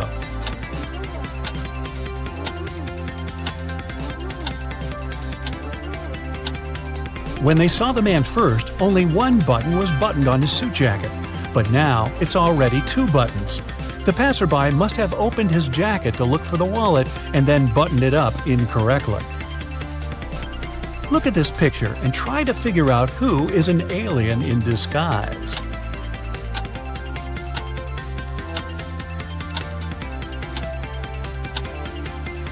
It's the guy in the yellow shirt.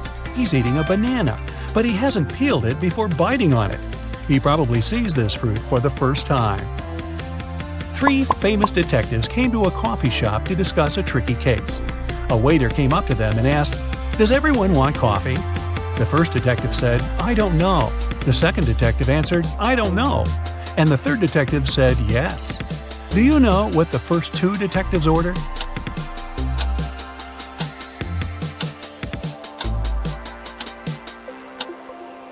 All the detectives ordered coffee. Each of them wanted to have this drink, but the first 2 couldn't know if it would be everyone's choice. If the first 2 detectives hadn't wanted coffee, they'd have simply said no.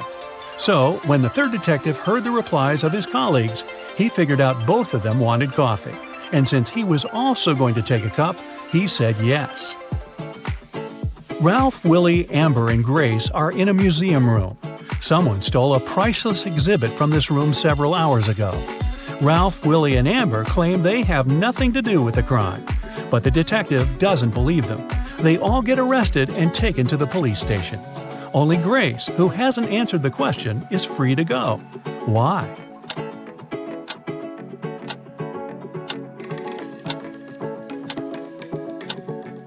Grace is the detective. Janice was having her morning coffee in a cafe when she heard a car screeching to a halt, then loud shouting. She ran there and saw a man with his bicycle on the ground and a car standing nearby. The cyclist didn't look hurt, and Janice helped him to get up. The car driver came up to them too. The cyclist pointed at the man. "He made me crash by hitting my bike with his car." But the driver said, "I saw him losing control of his bike in the mirror. Then he fell to the ground, and I stopped the car to go check on him." Janice almost immediately understood who was lying. Have you figured it out?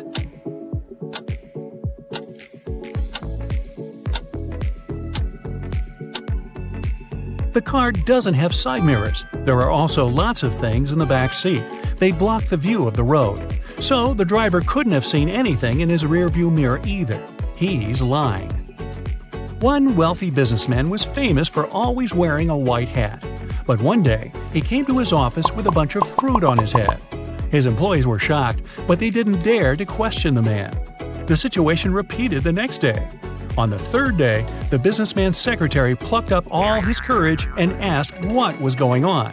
The man answered, "That's because I lost a bet. I haven't fulfilled it yet, but I'll do it today. There's no need to order lunch for me." What did the businessman have to do to fulfill the bet?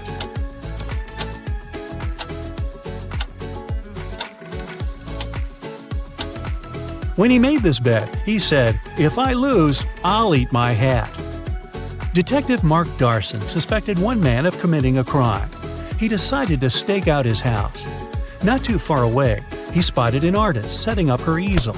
Apparently, she was going to draw the criminal's house. At one point, the detective had to go away to the police station. He asked the girl to call him if she saw someone entering or leaving the house. She agreed. When Mark came back in the evening, the artist told him she'd seen no one. The detective immediately understood she was lying. How did he figure it out?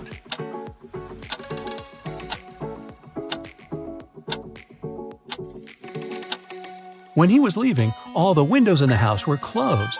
But in the picture the girl drew, the windows are open. It means someone was inside while Mark was away. Take a look at this picture and try to understand which guy is Ben.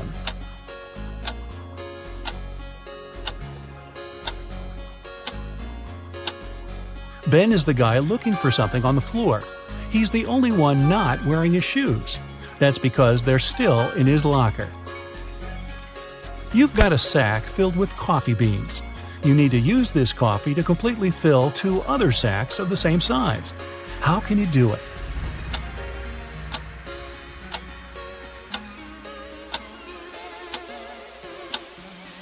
Put one empty sack into the other and fill them with coffee. A large sum of money was stolen from Mr. Green's safe. The police suspect Alan, but Alan says, "I don't know anything about safes or about how to open them. I'm a simple blacksmith." The detective doesn't believe him and asks Alan to prove it. He gives the guy one job-related task. If he copes with it, he's telling the truth. Alan gets 5 different chains. Each of them has 3 links. The detective asks the guy to make one chain out of these 5 pieces, but he can separate and combine only 3 links. In no time, Alan finished this task and was released. How did he do it?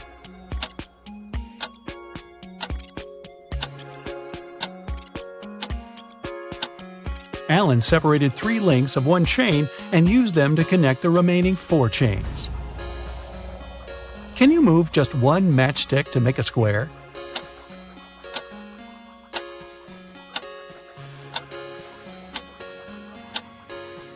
Pull this matchstick up a bit.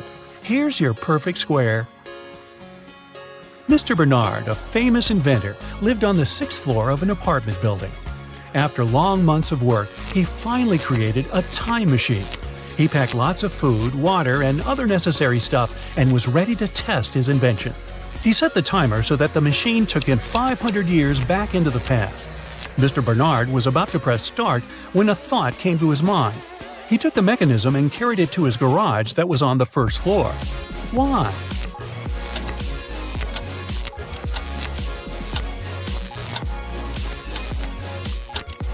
This way, the inventor would avoid getting hurt. 5 centuries ago, there were no such high buildings. He'd simply fall to the ground from the height of the 6th floor. Look at these guys carefully. One of them lied when he said he hadn't painted the green smiley face on the fence. Which one is it?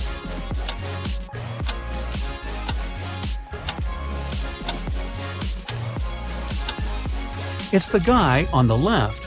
Check out his left hand. Even though it's in his pocket, you can still spot some green paint he'd used. Bruce was walking along the beach when he found a glass bottle. The thing looked old, and the guy spent a long time trying to open it. Finally, he succeeded. To his shock, a genie rose from the bottle. "I'll fulfill your 3 wishes, but you aren't allowed to wish for more wishes." Bruce agreed, but still managed to get more wishes. How did he do it?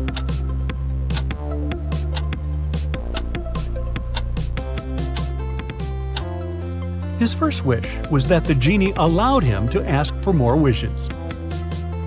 Several birds landed on trees, 1 bird for 1 tree. But in this case, one of them didn't have a tree of its own. Then they regrouped, with 2 birds sitting on 1 tree. After this, 1 tree was left free. How many birds and trees are there?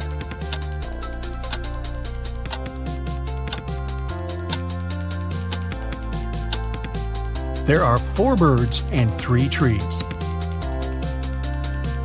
Detective Hall, one of the agency's most talented detectives, used his coded key and entered the apartment where the secret documents were hidden. To help him find them, his assistant Clark had left an encrypted note with the exact location of the documents. It looked like this. Detective Hall deciphered the message and found the documents. Where were they hidden?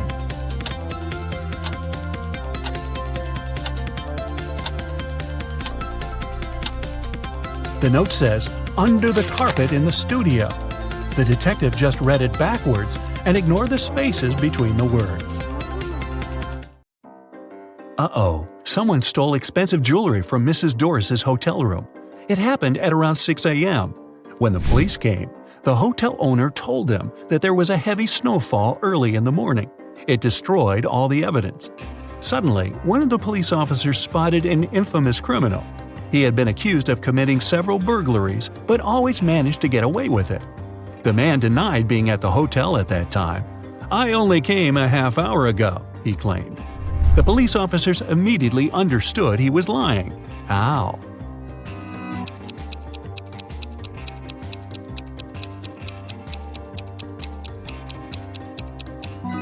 There's a thick layer of snow on the criminal's car. If he had been driving to the hotel, there would be no snow on the hood. It would have melted or got blown away by the wind. And since it's sunny now, it can't be new snow. You are wandering through the forest, trying to find the way to a bus station. Suddenly, you meet a man. He tells you that soon you'll see a crossroads. There will be a post with several signboards. The right signboard will lie, and the left one will tell the truth. A bit later, you indeed see this post. The right sign on it says, "To the bus station," and the left one reads, "To the forest." Where is the station?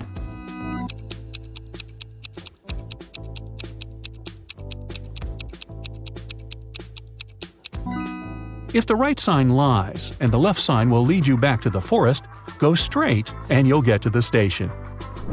Damien is an artist. Recently, he has had problems with money. That's why he had to sell the only valuable thing he had, an expensive painting of a 17th century artist. The man who bought it showed the canvas to his friend Matthew, a police detective. After looking at the picture carefully, Matthew asked for Damien's address. He visited the artist and asked him where he had gotten the painting from. The man said, "My granddad left it to me." "You're lying," the detective said. "You painted it yourself." How did he figure it out?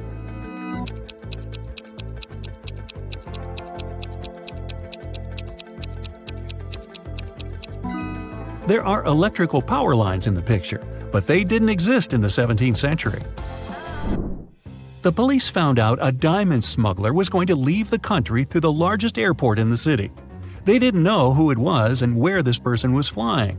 That's why they searched the baggage of everyone who was departing on that day. Most people were angry and nervous, but one man was calm and polite. The airport security officers didn't find anything suspicious in his suitcase. But after the man got the sticker checked on his baggage, police asked him to come with him. They suspected he was the smuggler they were looking for. How did they understand it?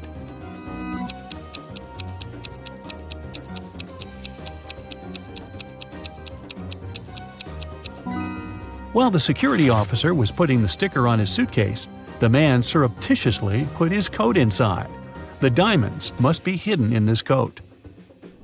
Mr. Carter, a rich man who collected antiques, asked Detective Morris to visit him. When the detective arrived, the collector said, "I've just got a precious statuette, but I need to go away on business for a week, and I'm afraid someone will break into my house. My neighbors are so suspicious." Of course, the statuette is insured, but still. Detective Morris had some other urgent things to do. He promised to come back in the evening to figure out how to deal with the situation. But when he arrived several hours later, Mr. Carter rushed to him. "I was away for an hour, no more. I drove my sister to the doctor, but when I came back, the statuette was gone." Detective Morris didn't believe the collector. Why?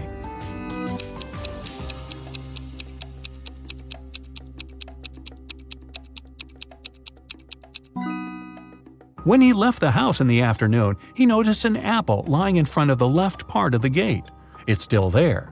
But for a car to drive through, both parts of the gate have to be open. This means that Mr. Carter lied about leaving his home by car. A man with a bandage around his head came to a police station. "I was hitchhiking when the car stopped. The driver asked me to check if one of the tires was flat. I bent over to look, and he hit me on the head. When I came to my senses, I found out he had taken all my money and cell phone. I remember he had a big car, large eyebrows, and a mustache." The police had a suspect. They found him in a cafe. But the man said it couldn't be him. He changed the tires on his car 2 weeks ago, and since then, the car had been parked near the cafe. The detective realized the man was lying right away. How?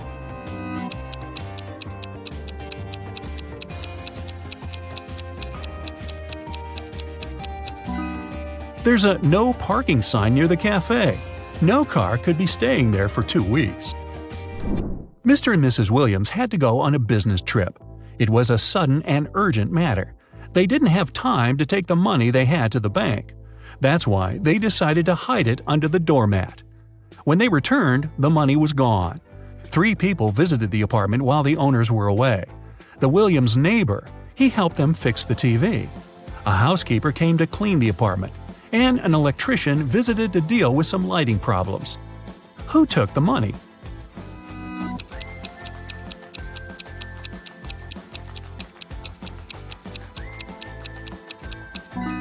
It was the housekeeper. She was the only person who had any reason to look under the doormat. Laura took part in an experiment. She was locked in a room and had to crack a riddle to get out of it. On the table, she found a note with the numbers 11, 69, 96, and 88. The girl needed to figure out what they had in common. Can you do the same?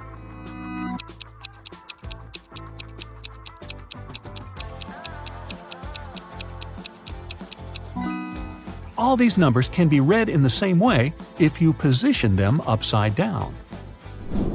A man on a motorbike crashed Mr. Ruby's store window, grabbed a dozen expensive watches, and drove away. When the police arrived, Mr. Ruby told them he was almost sure it had been his nephew, Patrick. The officers went to visit the guy. Because of a heavy downpour, they got there in only an hour. Patrick was at home, together with his friend. "Look at the weather! I haven't been outside since yesterday." Patrick's friend confirmed his words. But the police didn't believe this story and arrested Patrick. Why?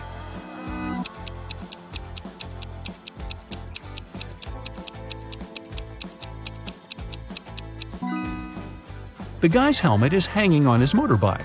If it had been there since the previous day, it would be filled with rainwater now. Look at these two girls and their fridges. One of them has never had enough money until recently. A month ago, she won the lottery. Which girl is that?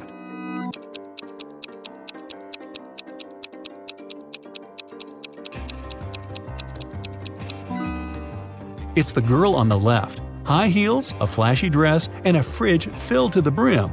She looks like a person who has finally managed to get their hands on big money. Look at these people lounging near a swimming pool. They all seem to be wealthy, but in fact only one of them is a millionaire.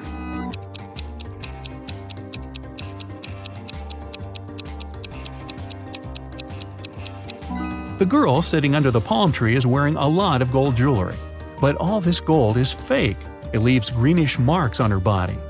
The girl walking past the swimming pool is wearing sandals with a large logo on them. But the name of this brand is written wrong, so it's fake. The guy who's lying on the floating mattress is playing a game on his phone. But instead of an apple, there's a strawberry on his gadget. The man who's watering the plants is the millionaire we're looking for. There's a Mercedes keychain hanging out of his pocket. He also left a $100 tip for the waiter. Ethan and his girlfriend Anne went to explore a cave and got lost. After some time, they came across two people, a man and a woman. The man, bearded and rough-looking, had a shovel in his hands. "I've been stuck here for a week. I know how to get to the surface, but I need your help. Come with me." The young woman exclaimed, "Don't trust him. He's a criminal. Follow me. I've been here longer than him. I know where the exit is." Who should the guys believe?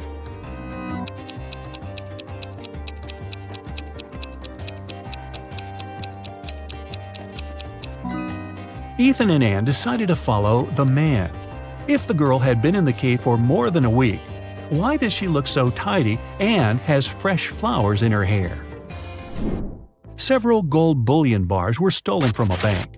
The police figured out where they could be and who could take them. Without wasting time, they arrived at the main suspect's house.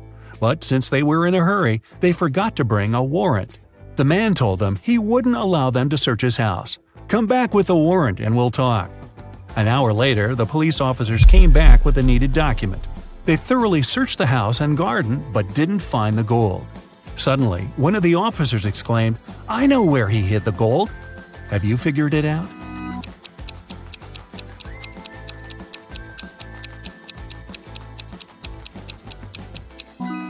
The gold is in the swimming pool. When the police visited the man for the first time, the level of water in it was lower. A man shaves every day, but still has a long and thick beard.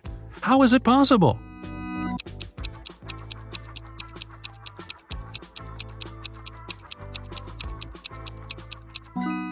The man is a barber, and he shaves his clients. One day, a famous soccer coach went missing right from the locker room. The detective has 3 suspects, and all of them are from the coach's team. Brandon says that after training, he stayed on the pitch to practice a bit more. He hasn't been to the locker room yet. Andrew swears that straight after the training, he went outside to meet with his girlfriend. And James claims that when he was leaving the locker room, the trainer was still there. Who is the criminal?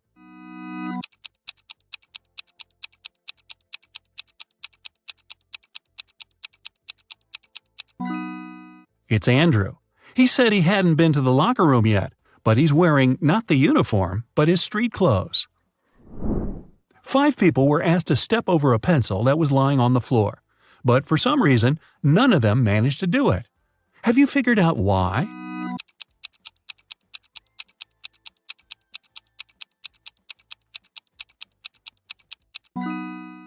The pencil was placed near the wall. How tricky.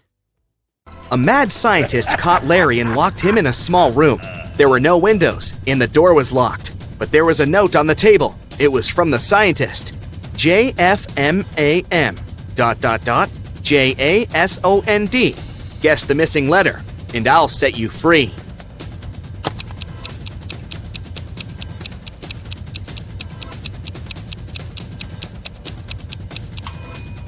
"10 minutes later, Larry was already running away from the strange place. He managed to figure out that the missing letter was J. Those were the first letters of the months of the year, from January to December. And the 6th letter, J, stood for June. There are 2 villages next to each other. People who always tell the truth live in one of them. Liars live in the other. The inhabitants of the villages often visit each other. You're in one of the villages, but you don't know which one it is. What question should you ask a passerby to find out where you are?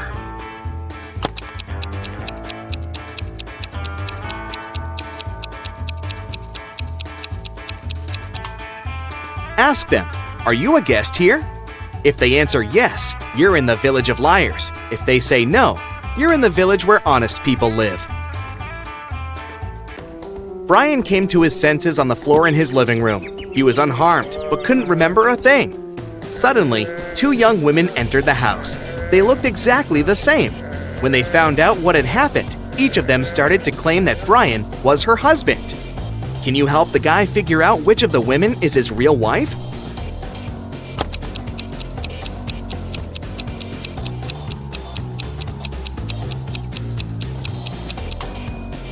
It's the woman on the left. She has a tattoo on the same arm as the girl in the wedding photo.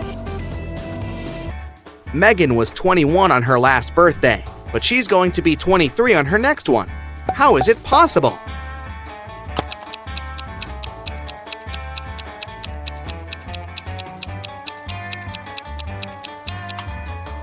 It's Megan's 22nd birthday today.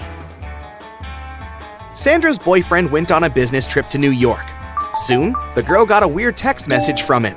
It looked like this: NHAPPY. What did Sandra's boyfriend want to say?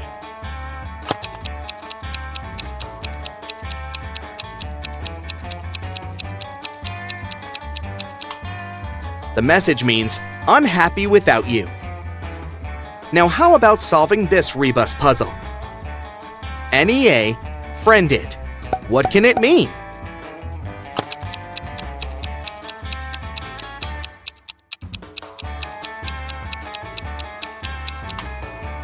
It's a friend in need. And one more for you. Man, bored.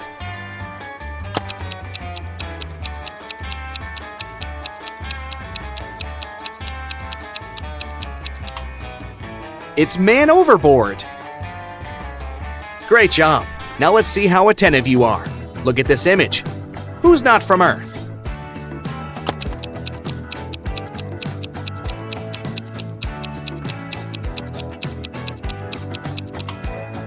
Must be the guy on the right. The guy on the left is only wearing a Halloween costume. Look at his hazel eyes. They seem to be absolutely human. And now look at the eyes of the guy on the right. Ugh, creepy. How about this image? Can you spot anyone who doesn't look like us? Earthlings?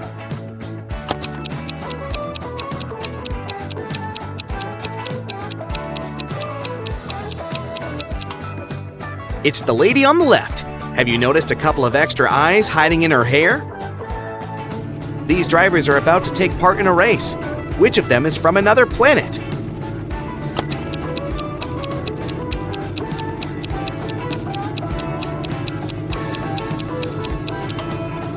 That driver over there. He seems to be leaving a trail of slime behind him. Okay, you have a sharp eye. But is it sharp enough to crack the following riddles? A rabbit is hiding somewhere among these mushrooms. Can you spot it?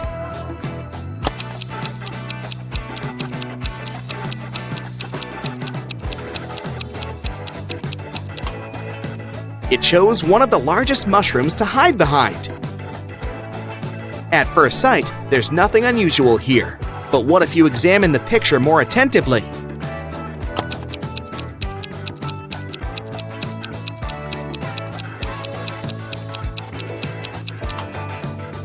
Right, no one uses a soccer ball to play basketball. Mark bought a new keyboard, but the seller fooled the guy and gave him a fake one. Can you find the proof?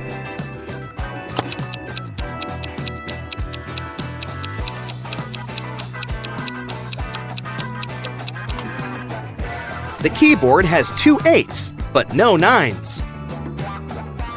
A dog runs away from its master and is now hiding somewhere among these bowls. Help the worried owner find its pooch.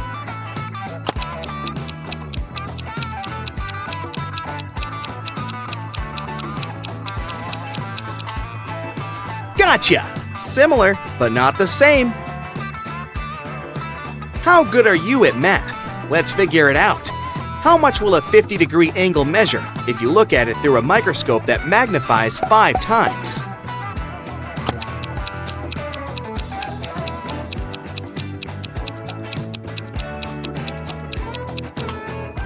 The angle won't change. It'll still be 50 degrees. Doris was having a beach vacation with her friend Teresa. One morning, the young women were sunbathing near the water. Teresa went to a cafe to get some lemonade while Doris went swimming. When Doris came back, she saw that her smartphone, which she had left on her beach towel, was gone. "Have you seen my phone?" she asked the man sunbathing nearby. "Nah, I've been sleeping all this time." At this moment, Teresa came back with the lemonade. She looked around and immediately understood where Doris's phone was. Who took it?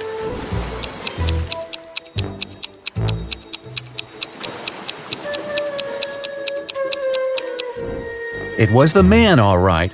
Before the incident, the spade was lying on his left. Now it's on the right. There's also a suspicious pile of sand near the spade now. The man must have hidden the phone in the sand, hoping to dig it out later. Terry invited his friend Alice, who was studying to become a police officer, to a party. It was organized by his friend Sean. Terry was worried there could be a thief at this party. Throughout the event, Alice was watching the guests attentively. At the end of the party, she told Terry who the thief was. Have you figured it out?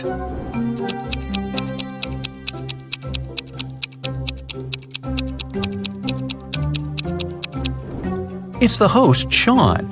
At the beginning of the party, one of the guests had a watch on his wrist, and this woman had a beautiful necklace. But at the end of the party, the watch is already on Sean's wrist, and the necklace is in the flower pot. Detective Carlson was walking along the street when he heard the sound of glass shattering. He looked around and saw a large crowd gathering near the broken window of a jewelry store. The shocked owner was inside. The detective ran up to him. "Has anything been stolen?" The man said he hadn't understood yet.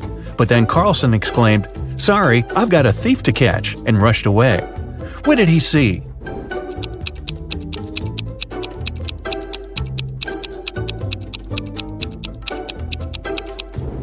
The store window was broken to distract everyone. People were looking away and didn't see this guy stealing a wallet from the man in a suit. At first, the wallet was in the man's pocket.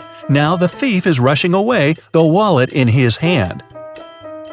The police had long suspected that Mr. Hall was a smuggler, transporting forbidden things on his yacht. That day, they knew for sure the cargo they were looking for was on his vessel. Several police officers came with a search warrant to the marina where Mr. Hall's yacht was parked. They examined every nook and cranny of the yacht, but didn't find what they were looking for. Mr. Hall was sneering while seeing them off. Suddenly, the youngest police officer exclaimed, "I know where the cargo is!" What did he understand?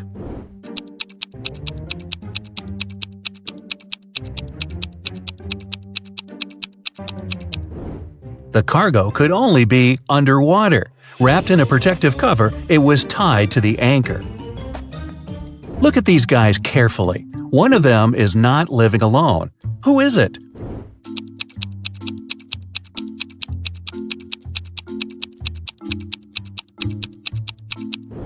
It's the man on the right. He's got 2 toothbrushes.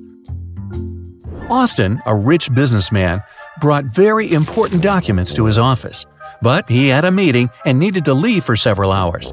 Austin asked his secretary to be on the lookout for anything suspicious.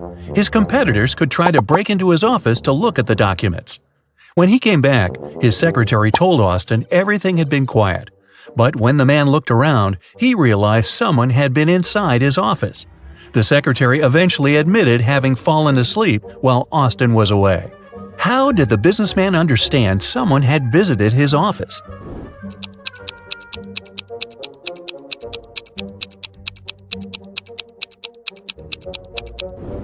The globe on his desk is now turned in the opposite direction.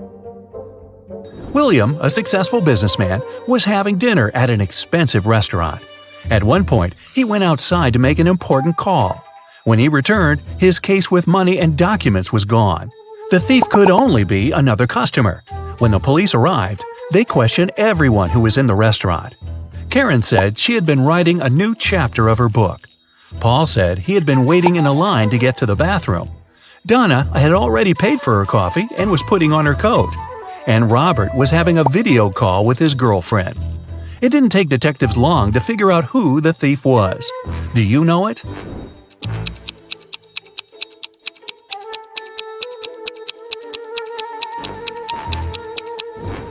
The criminal is Paul. Besides him, there were only 4 other visitors at the restaurant, and they were all busy. How could there be any line for the bathroom? The police got informed that one of the most wanted criminals, Carl Walker, was going to arrive in the country. According to this information, the man was going to come by plane. Unfortunately, the police knew very little about him. He was short, wearing glasses, and traveling under a false name. Detective Adams went to the airport. He detained 4 people who fit the description. They were Mr. Lewis, Mr. Relkaw, Mr. Taylor, and Mr. Wilson. Look at these men carefully and try to figure out who the criminal is.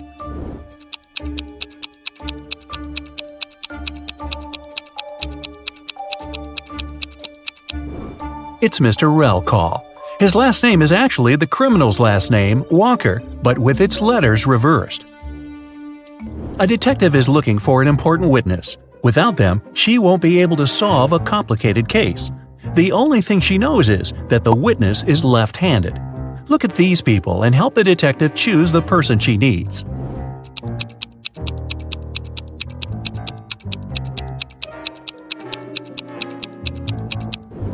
It's the waitress. She's holding the tray with her right hand and serving people with her left dominant hand.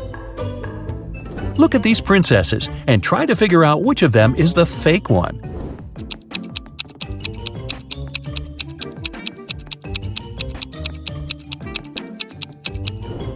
It's the princess on the right.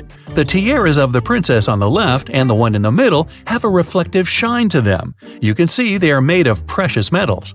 But the ice princess's tiara doesn't shine. It's made of plastic. A businessman arrived at his office after a long trip. He discovered that some important documents had disappeared from his desk. He immediately called the police, and a detective arrived shortly after. After interviewing all the workers, he had a list with 3 suspects on it. They were Emma, the accountant, Sophia, the receptionist, and James, the sales manager. But all of these people claimed they hadn't been inside the businessman's office. It didn't take the detective long to figure out who was lying. Do you have any ideas?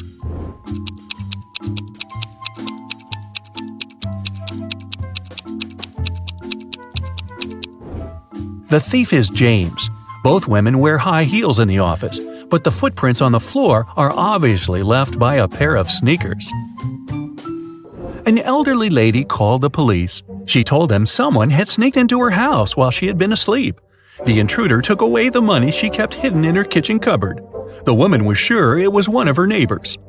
The police visited all the neighbors, but each of them claimed they had spent the entire day at home. Look at their houses and try to figure out who the thief is.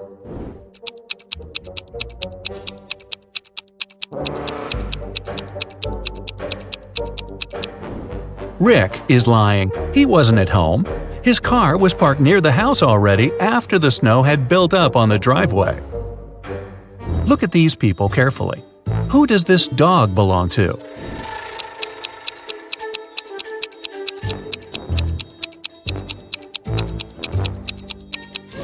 The dog's owner is the guy in the middle. He's the only one who isn't trying to pet the animal. Can you figure out how many watermelons there are in this picture?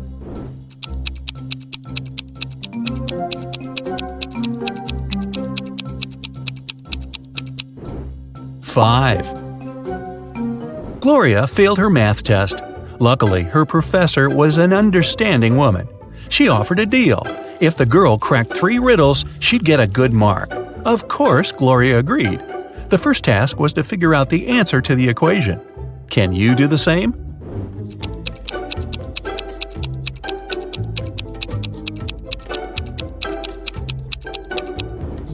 The answer is 232. Gloria didn't need much time to solve it and got the next puzzle. The student saw several numbers made up of matches. What should be the last number?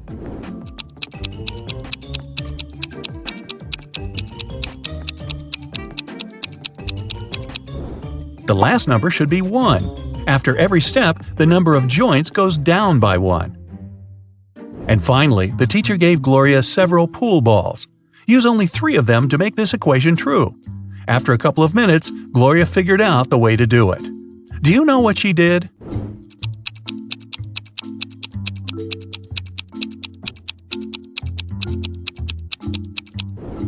The girl rotated 9 and got 6. After that, she took the balls with numbers 13, 11, and 6 and got 30. Gloria's quick wit helped her, and she passed the test. You're trapped in a room with no doors or windows. All of a sudden, the room starts filling with water. You check everywhere, but can't find any way to turn it off. You know that help is on the way, but it's still at least 5 minutes until their arrival. You only have 2 minutes. After that, the entire room will be flooded. Obviously, you can't hold your breath for 3 minutes. You've got 3 objects, but only one of them can save your life. What should you choose? A straw, a rope, or an empty bucket?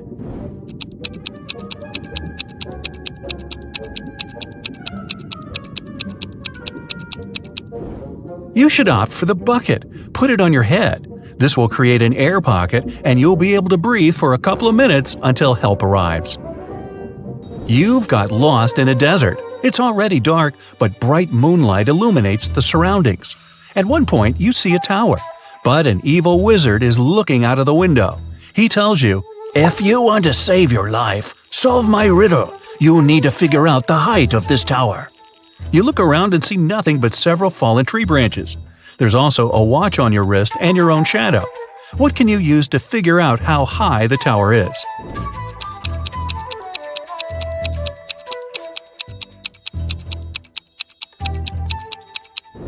Your shadow will help you. You can compare its length with the length of the shadow cast by the tower. Then, since you know your height, you can calculate the height of the tower.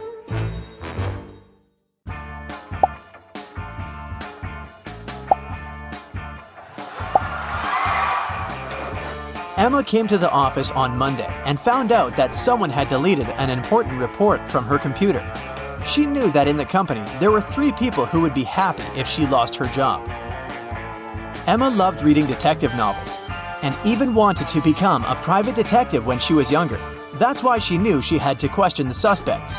Laura, Emma's colleague, said, "I've just arrived. Phew, the weather is awful. Such a downpour. Why are you asking me?" Thomas, the accountant, answered, "I was out getting coffee and I just returned." And Eliza, a new employee, said, "I had a meeting with a client in a cafe. I've just come back to the office." Who might have anything to do with Emma's report?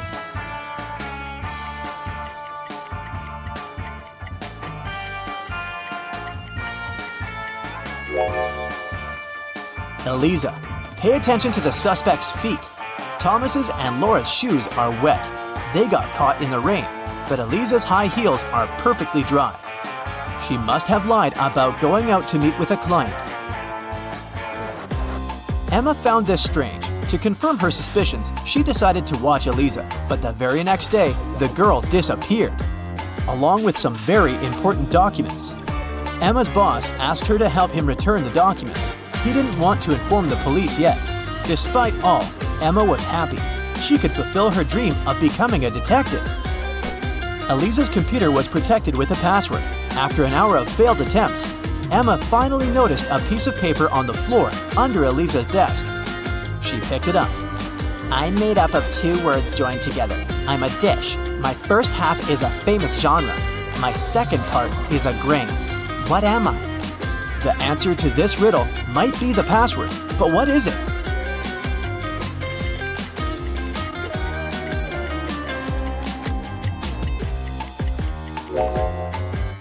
Popcorn. Emma managed to start the computer, and soon enough, she found a map with some coordinates. Time for some action. The map led her to a modern building. It was a gym. She entered and asked the receptionist about Eliza, but the woman refused to tell her anything unless she brought a guest pass. Once inside, Emma decided to explore the place. At one point, she entered the showers for ladies. She immediately realized something was off. But what exactly?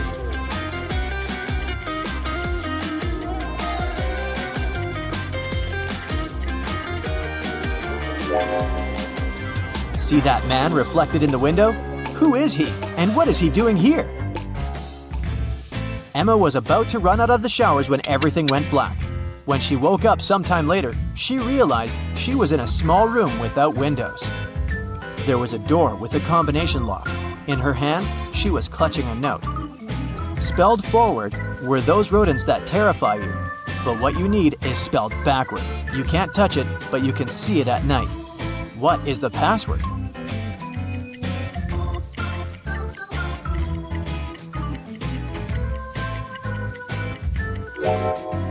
The rodents the note speaks about are rats. Then the word Emma needs is star. The girl managed to open the door. She rushed out of the room but stopped abruptly. She saw a large armchair. A man was sitting in it. It was the man from the showers at the gym. Here you are, he exclaimed cheerfully.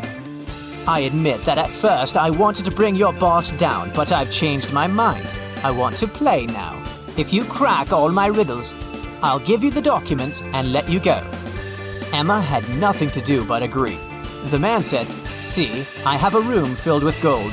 Once, 3 thieves sneaked into that room, but only 2 of them walked out. After they left, the room was empty. So, where was the 3rd thief?"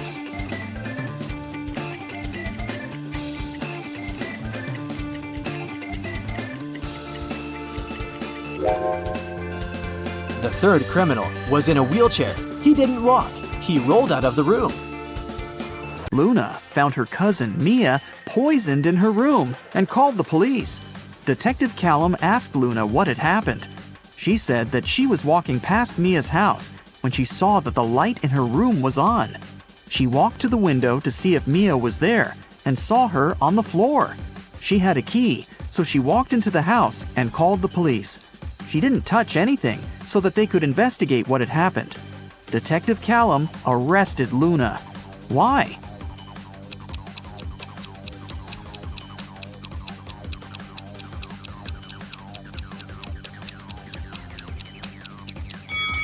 She said that she saw Mia in the window. But look, the blinds are closed. If Luna hadn't touched anything, she couldn't have seen what was going on in the room. She must be lying about something. While Ms. Virginia Dell, a rich lady, was on her 3-month business trip abroad, her mansion was robbed. The security was notified, and Detective Callum started the investigation. There were 3 people caught on the security camera, and he started interrogating them. Charlotte, Ms. Dell's cousin, said that she'd visited several times to collect the mail. Camilla, the housemaid, said that she had come 3 days ago to clean the house. Ismail, the gardener, said that she came every Wednesday to take care of the garden. all of them denied stealing anything. Detective Callum arrested one of them. Whom?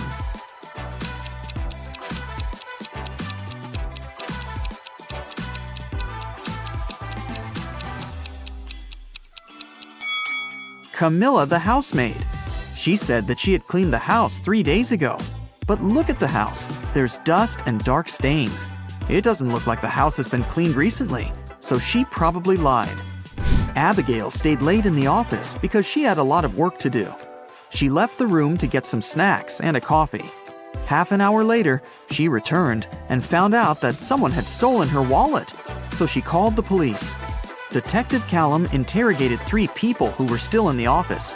Noel, the cleaning man, said that he had been cleaning another floor and had never stepped into Abigail's office that day yet.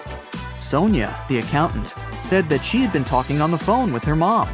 Sean, a regional manager, said that he had been in his office flooded with work. Who stole the wallet?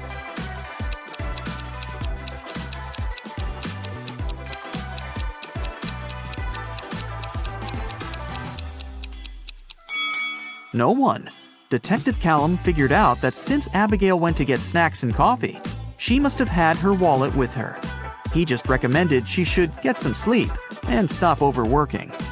Elizabeth and her daughter Ella went abroad traveling. They were walking and shopping in one remote town when Elizabeth noticed that Ella had disappeared. She called the police and they started to look for the girl. There were 3 people nearby and they were interrogated. Layla said that she hadn't seen the girl. Madison said that she had seen the girl with her mom, but that was it. Amelia said that she had heard someone screaming, but she hadn't seen who it was. Who should be arrested?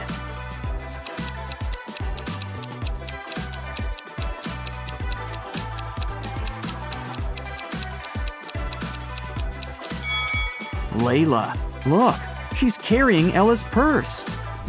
Gideon had a girlfriend, a sister, and 2 cousins. Figure out who Gideon's sister is if the cousins are saying the truth and the sister and the girlfriend are lying. Chloe. E is his girlfriend. Ruby.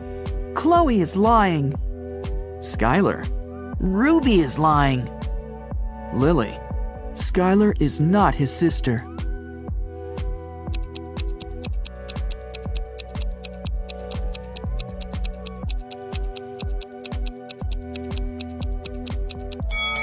If Chloe is telling the truth, then Lily is lying.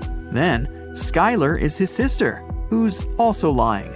So Ruby must be telling the truth, which contradicts that Chloe is telling the truth. So Chloe is for sure lying.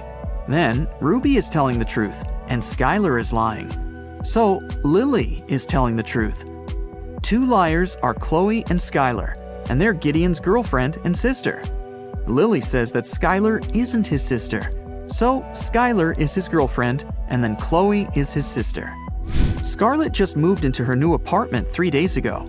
One evening, she was reading before bed when she heard a knock on the door. She opened the door, and there was a confused man who said, "Oh, I'm sorry. I just moved in here earlier today, and I thought it was my apartment. Once again, sorry, and good night." Then he left. Scarlett didn't believe that it was just a mistake and reported the man to the police. Why?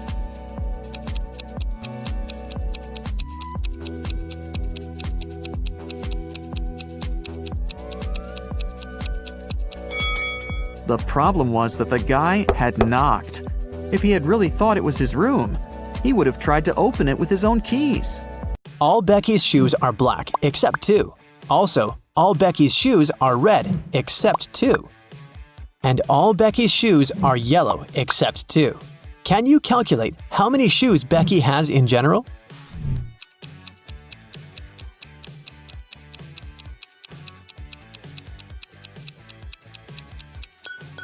Just 3, 1 of each color. Dr. Smith prescribed Dan expensive vitamins. He gave Dan 2 bottles labeled R and B. The pills are entirely identical. The doctor asked Dan to take 1 pill daily from the R bottle and 1 pill from the B bottle. He can't take more or less than that. One morning, Dan was taking out the pills. He took out one pill from the R bottle as usual, and then, by mistake, he took out 2 from the B bottle. Now Dan has no idea which pill is which. He can't just throw away the expensive pills. What would you suggest?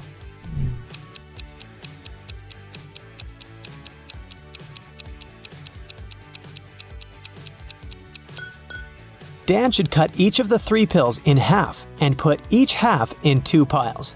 Now each of the 2 piles will contain half of pill R and 2 halves of pill B. Now, Dan should take one more pill from the R bottle, cut it into half, and put the 2 halves in 2 different piles. This way, we'll know that each pile will have 2 halves of pill R and 2 halves of pill B, or 1 complete R pill and 1 complete B pill.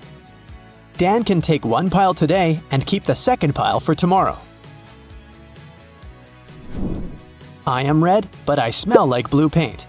What am I?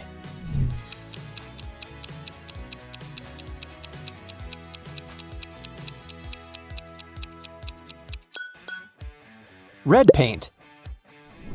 Timmy's mother has 3 sons. She named her first son April. The next one's name is May. Can you guess the youngest son's name?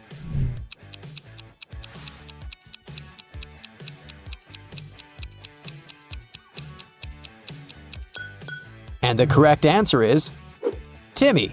Pretty obvious, huh? Can you spot what's wrong in this picture?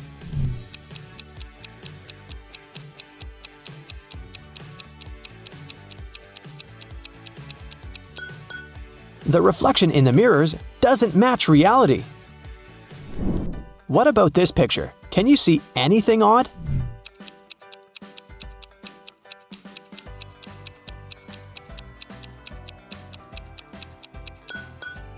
These 2 ladies seem completely fine, but there's a bandage on this guy's leg. No one would go to a swimming pool if they had big scratches, unless they're a zombie. The king of octopuses has sons who have 6, 7, or 8 legs. The one with 7 legs always lies, but the one with either 6 or 8 legs always tells the truth.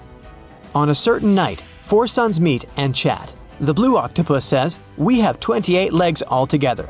The green one says, "We have 27 legs altogether." The purple one says, "We have 26 legs altogether." And the red octopus says, "We have 25 legs altogether." Can you identify the color of the sun who's speaking the truth?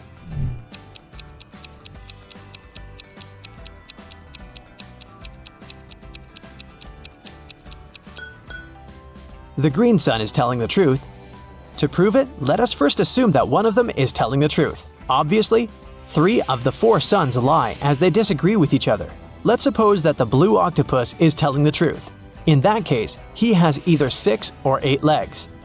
And each of the other octopuses is lying, which means they have 7 legs. In this case, the total number of legs will be 6 plus 7 plus 7 plus 7 equals 27 legs, or 8 plus 7 plus 7 plus 7 equals 29 legs.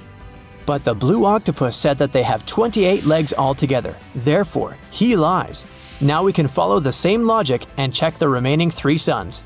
And we'll find out that only the green octopus is telling the truth. I have an eye, but cannot see. I'm faster than any man alive, but have no limbs. What am I?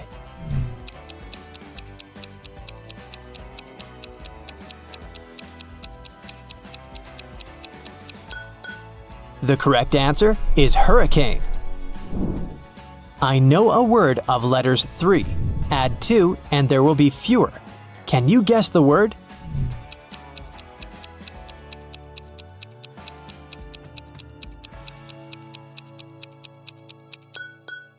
The correct answer is few. I have a beard without being a man. I'm green, but I'm not a lizard. I'm white, but I'm not snow. Who am I?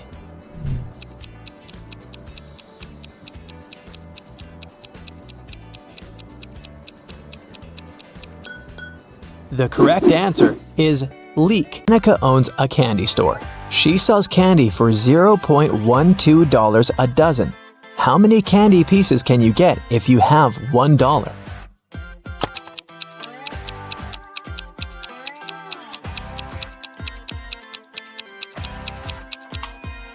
$0.12 for a dozen mean that one candy costs 1 cent. So if you have $1, you can get 100 candies. For casting a spell, Flora should put these stones in the correct order. She has 4 of them: purple, green, red, and blue. The instruction says: 1. The red one only has 1 stone next to it. 2. The green and purple stones aren't next to each other. 3. The green stone is the last one. Can you help Flora?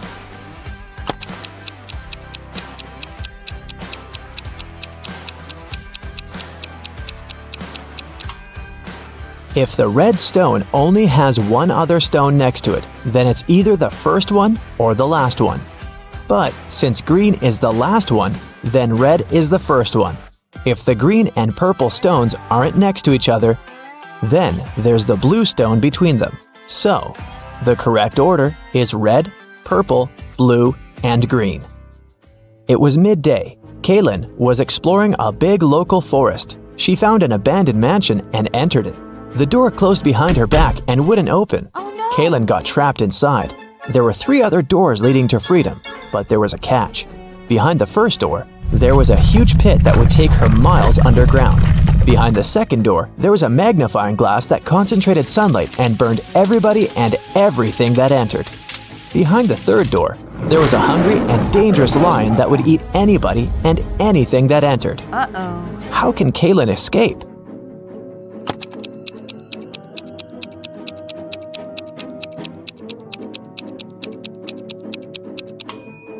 Kaylin should wait until sunset. When the sun goes down, the second door with the magnifying glass won't be dangerous anymore. Amelia, Belle, Chloe, and Della are identical quadruplets who always prank people. One day, one of the girls' teachers had to let Amelia leave the class early. She had a doctor's appointment, but the woman wasn't sure which girl was Amelia. The quadruplets had decided to help her. Here is what they said. Amelia is one of the girls standing in the middle. No, Amelia is one of the girls standing on the sides. I'm Amelia. I'm not Amelia. 3 girls lied and 1 told the truth. Who is Amelia?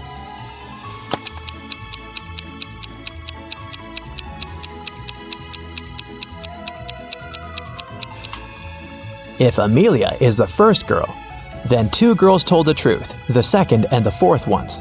If Amelia is the second girl, then the first and the fourth girls told the truth. If Amelia is the third girl, then the first and the third ones told the truth. But if Amelia is the fourth girl, then only the second girl told the truth. So, Amelia must be the fourth girl. Esme was having a walk in the forest and got lost. She found a witch's house, petted her black cat, and asked the witch to send her home. The witch wanted to play a game. If Esme won, she'd send her home. But if Esme lost, she'd have to stay with the witch forever. We'll be saying numbers between 1 and 10. The next player will have to choose a number that's between 1 to 10 greater than the previous one. The first person to say 50 wins. You can start. How can Esme win?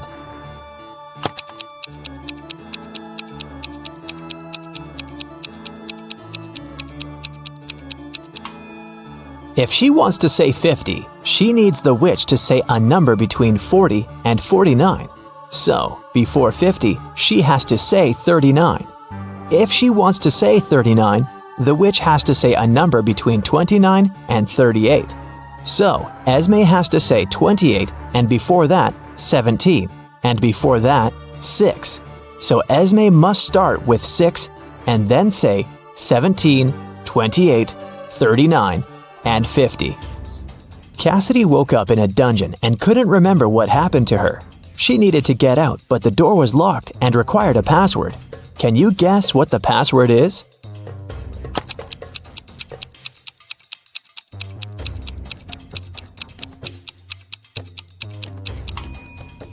Every next number is made by moving the last digit of the previous 4 to the front.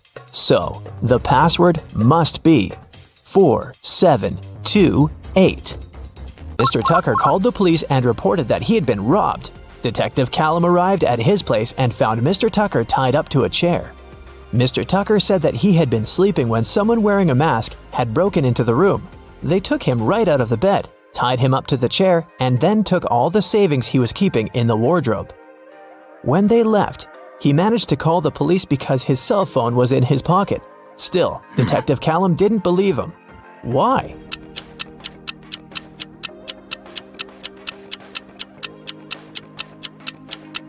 Mr. Tucker said that he had been taken right out of bed, but the bed was perfectly made. I doubt that a robber would care enough to make Mr. Tucker's bed on their way out. Detective Callum was spending the winter holidays at a ski resort with his friends. In the morning, they were going to go skiing on the fresh snow that had fallen at night when a local police officer called him and asked him to come to a hotel nearby to solve a case. So, Detective Callum had to go. Someone robbed the cashier's desk and there were 3 suspects. Questley said that she was in her room all night sleeping. Egbert said that he was out partying in a different hotel and had just come back around an hour ago. Fenton said that he had been binge-watching a show all night but hadn't stolen anything. Who is guilty?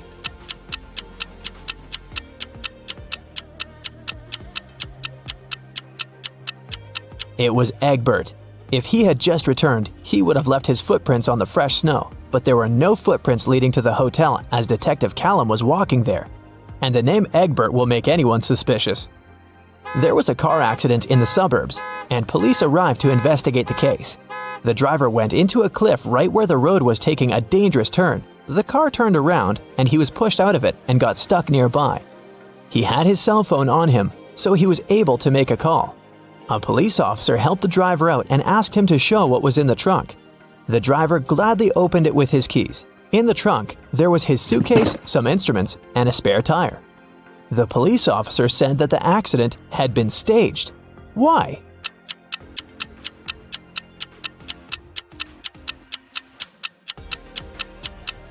The driver took the keys out of his pocket. If it had been a real accident, the keys would have remained in the car. Mr. Grayson called the police and said that she had been robbed. Detective Callum arrived for the investigation. Here's what she said. It was almost midnight. I was in my room upstairs painting. Suddenly, the power went out. There was no light or electricity, and I could only see the streetlights outside. Then, the stationary phone rang. I was scared, so I didn't pick it up. I stayed upstairs, and in about 10 minutes, the light came back. I just went to sleep, and now, in the morning, I found out that someone stole my grandma's diamond ring. Detective Callum didn't believe her.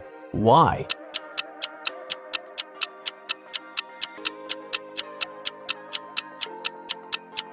If the lights and the electricity were out, how would a stationary telephone ring? This lady is making things up. Gavin drove to get some groceries and parked his car in front of the store. Of course, he forgot where he had parked and couldn't find his car. Luckily, he had taken a picture of his parked car and he opened it to look up the number of the parking lot. The problem is that his parking lot number is covered and the number of the lots nearby doesn't make any sense. Can you figure out what's Gavin's parking lot number and where he should search for his car?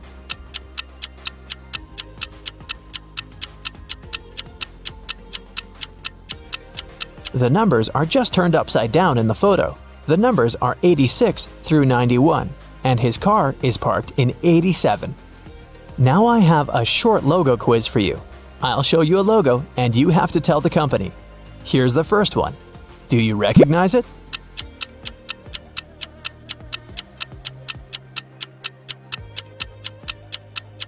It's Honda, a Japanese car brand. This one is super easy. What is it?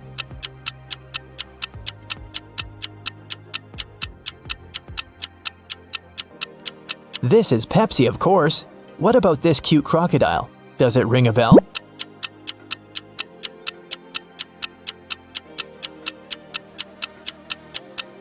This is Lacoste, a French clothing brand. Another easy one. I bet you have it on your phone.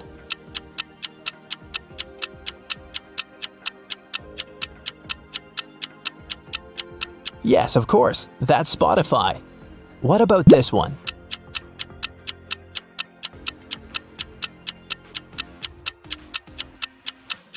Yes, it's Nike. This one is a very fancy brand. What's your guess?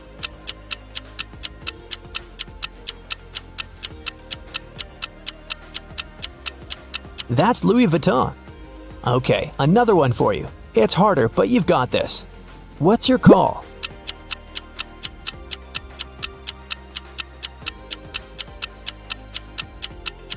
This is Reebok, an American footwear company. Annie managed to buy presents for everyone except her dad.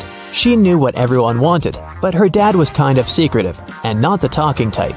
He was also not great with technology and never bought anything online, so there was no way she could sneak into her dad's computer and check the saved items in his shopping cart. But he always liked to make lists in his little notebook, and Annie was sure she might be able to find a wish list there. So she sneaked into her father's office one day to look for the notebook. It was nowhere to be found, but his study table had a locked drawer. She looked for the key around the room but couldn't find it anywhere. That's when 2 different sticky notes attached to 2 different books inside the bookcase caught her eye. The first note was attached to a psychology book and had P5487TH written on it. The second note was attached to a detective novel and said P21320TH. Annie immediately knew what the notes meant. Can you guess what she had to do?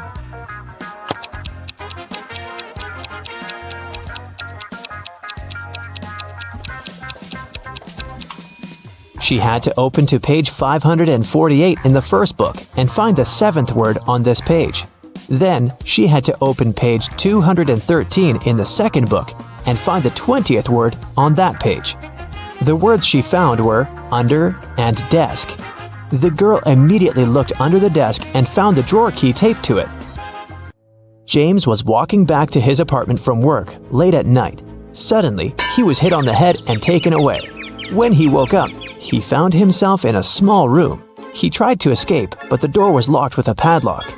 James tried to look for the key, but there was nothing in there but a window with strange-looking metal bars. Suddenly, he noticed something. It helped him to find the key. Do you see it too?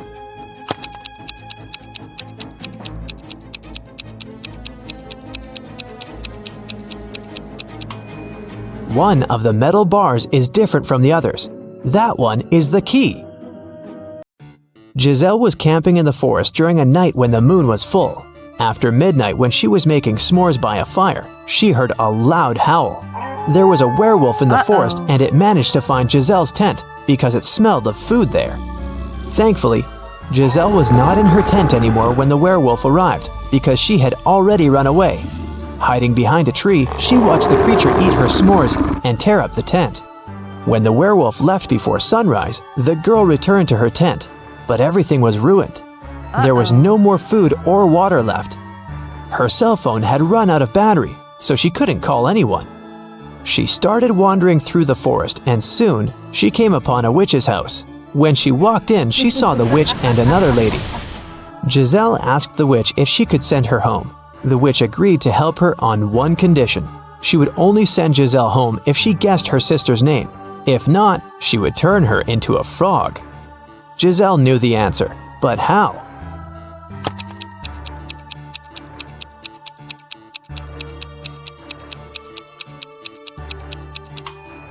Did you notice that the witch's sister is wearing the same necklace around her neck as the werewolf? Well, Giselle did, and there's a name written on the necklace: Abigail. Zoe went to a security guard and reported that her gym bag was missing. She said she'd gone to the ladies' restroom after her dance cardio class. She was fixing her hair when someone came up from behind and pushed her. So she didn't see the person who had taken her bag. The security guard refused to check the footage from the security camera that was outside the restroom. Neither did he file a report. Why?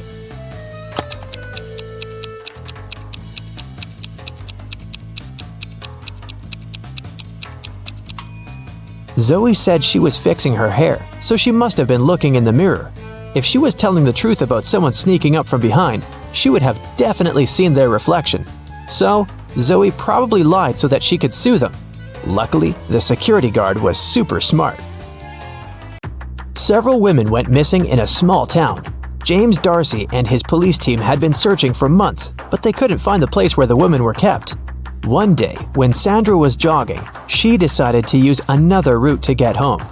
As she was passing an old cabin, she heard screams coming from its basement. She immediately called James Darcy to report it.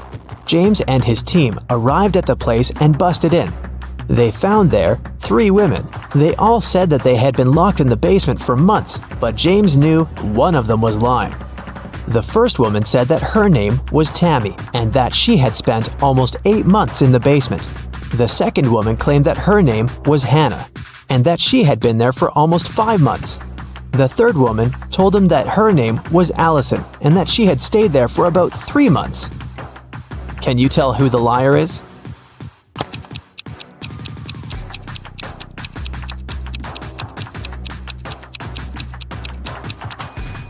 Allison is telling the truth. Look at her. Her clothes are dirty. Her hair is greasy. Her roots have started to grow out. She definitely hasn't seen daylight for a long time. The same goes for Hannah. But look at Tammy. She looks clean. Her clothes look new. Her hair and makeup look fresh, so it must be her who is lying. 3 friends, Ashton, Emma, and Lewis, went skydiving together. This is them right before they jumped out of the plane. Which of them is in danger?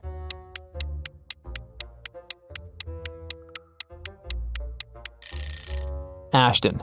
He's wearing a regular backpack instead of his parachute. Amelia is running away from a group of zombies and comes across 3 doors. Behind the first one, there's a raging fire. Behind the second door, there's a deep lake. Behind the third door, there are venomous bees that bite everyone who enters. Which way is the safest?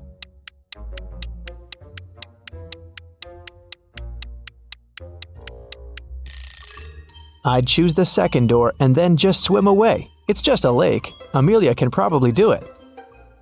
Esme was walking in the forest and got lost. It was late evening when she finally found a witch's house and asked the woman to help her get home.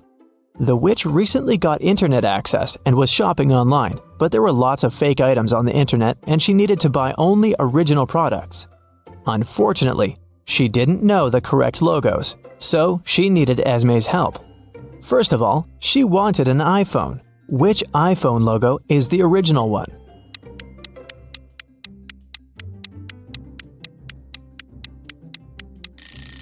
Of course, this one. Next, she needed a pair of sneakers for her morning runs. Which logo is correct?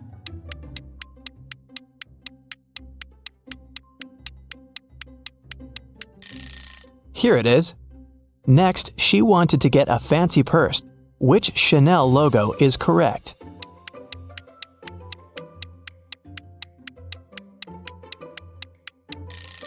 This one. The witch also wanted a BMW motorbike, but which one is the original logo?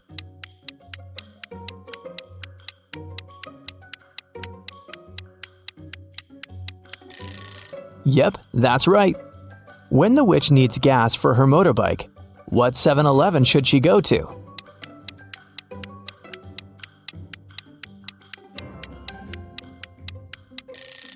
It's this one. Amazing!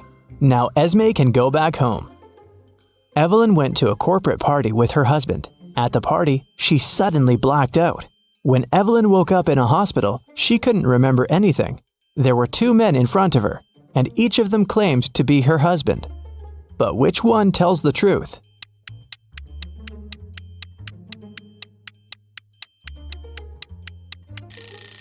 Since Evelyn and her husband were at a corporate event, they were both dressed accordingly. The guy in a hoodie doesn't look formal enough, so her husband must be the one who's wearing a suit. Miss Lodge was going on a vacation. She cleaned up her office and left, taking the key with her. When she came back 2 weeks later, she immediately realized that someone had been to her office while she'd been away. How did she understand it?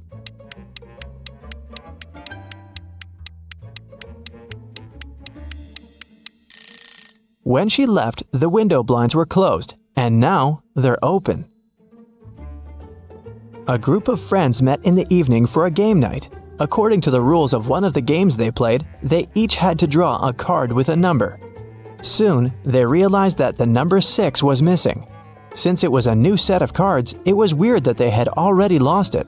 They all revealed their cards and, indeed, there was no 6. Suddenly, one of the friends started to laugh. She said she'd found the missing card. Can you spot it too?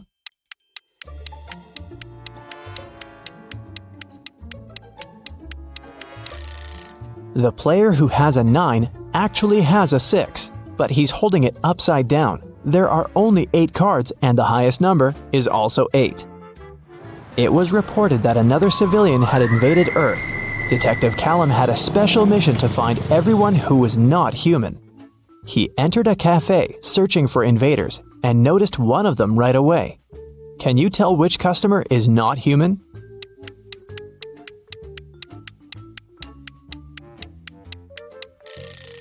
It's that dark-haired guy right there. Look, he has 6 fingers. Take a look at this busy street. Can you find an imposter here?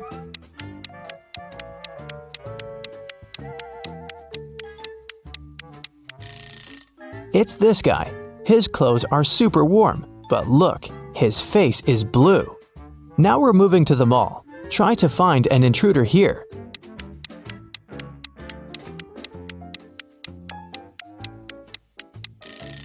Look, this woman is glimmering. She must be from another world. We have a few more intruders to catch. Detective Callum found out that one of them was at a local college, so he drove there. Which student is not human?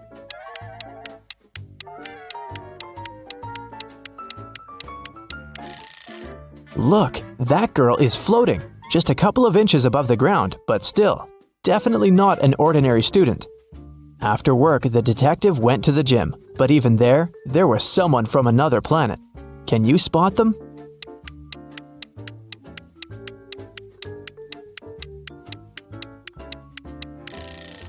Pay attention to the guy on the treadmill. He's running too fast. He must be an imposter. 5 friends were eating apples.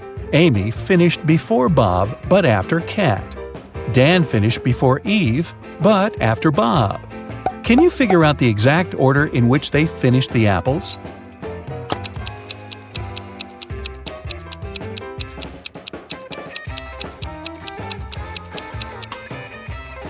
Kat, Amy, Bob, Dan, and Eve. Eric's job is to guard a supermarket parking lot. One day, he was walking around the area as usual and noticed that someone had parked the car in the middle of the driveway. He questioned 4 women. "Ladies, who is the owner of this car?" All 4 women replied, "It's not my car." Eric took a closer look at the vehicle and figured out its owner right away.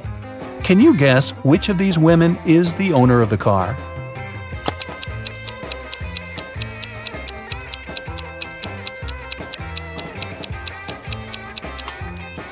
It's the First Lady. She's the only person who's not wearing a bag. Her bag is in the car. Peter came home in the evening and found his car wrecked. His 3 roommates were there. Peter decided to find out who was guilty, so he questioned them. Josh replied, "I didn't touch your car. I was walking the dog." Mike said, "That wasn't me. I was playing football with my friend." And Will said, "Nothing special happened today. I was just hanging out with our neighbors." Can you spot the liar?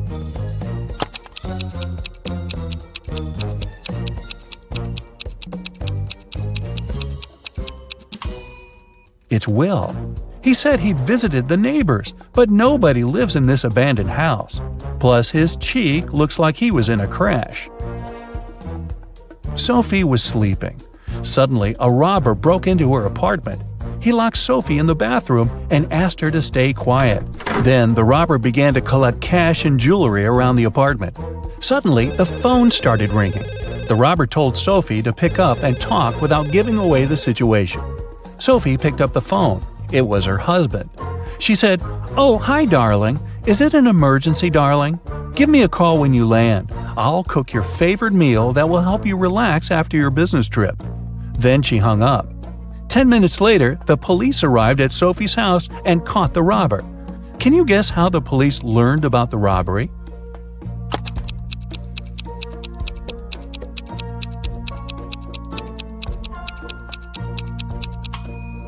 Sophie played with the mute buttons. She pressed mute on specific parts of her conversation to make her husband only hear "emergency," "call," and "help." And he called the police right away. Rick woke up in a weird basement and saw 3 doors. He has only one chance to escape. If he enters one of the doors, he won't be able to use them again. The first door leads to a room with high-voltage wires hanging above the wet floor. Behind the second door, there's a room filled with water and piranhas swimming in it. The third door leads to a space where flesh-melting acid rain is falling from the ceiling. Which door is more or less safe to enter?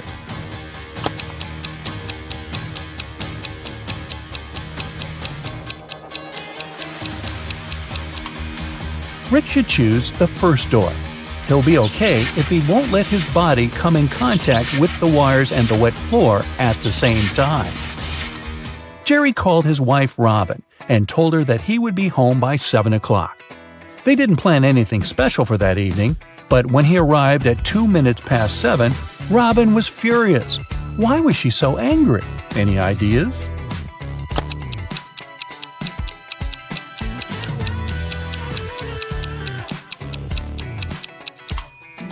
She thought her husband would come home after work by 7 p.m., but he appeared by 7:02 a.m. the next morning. When the day after tomorrow is yesterday, today will be as far from Wednesday as today was from Wednesday when the day before yesterday was tomorrow. What is the day after this day? Can you guess?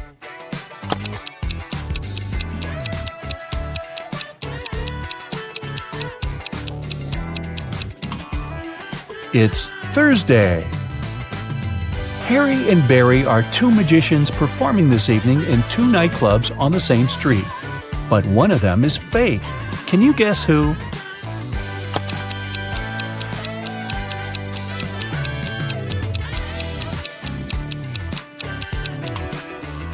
It's Barry.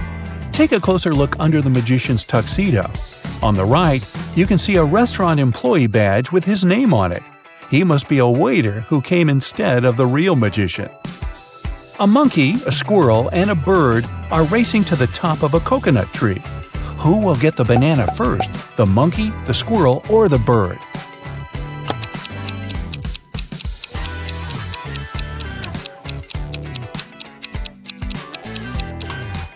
None of them, because bananas don't grow on coconut trees. Bonnie is cooking dinner. She has 3 stoves, a gas stove, a wood stove, and a coal stove, but only one match. What should she light first of all?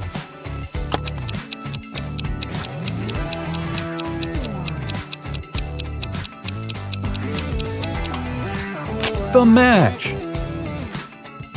You are a bus driver. 9 people get on the bus, and 3 people get off. Then 2 more people get on, and another 1 gets off. Finally, 4 more people get on, and 2 get off again. How old is the bus driver?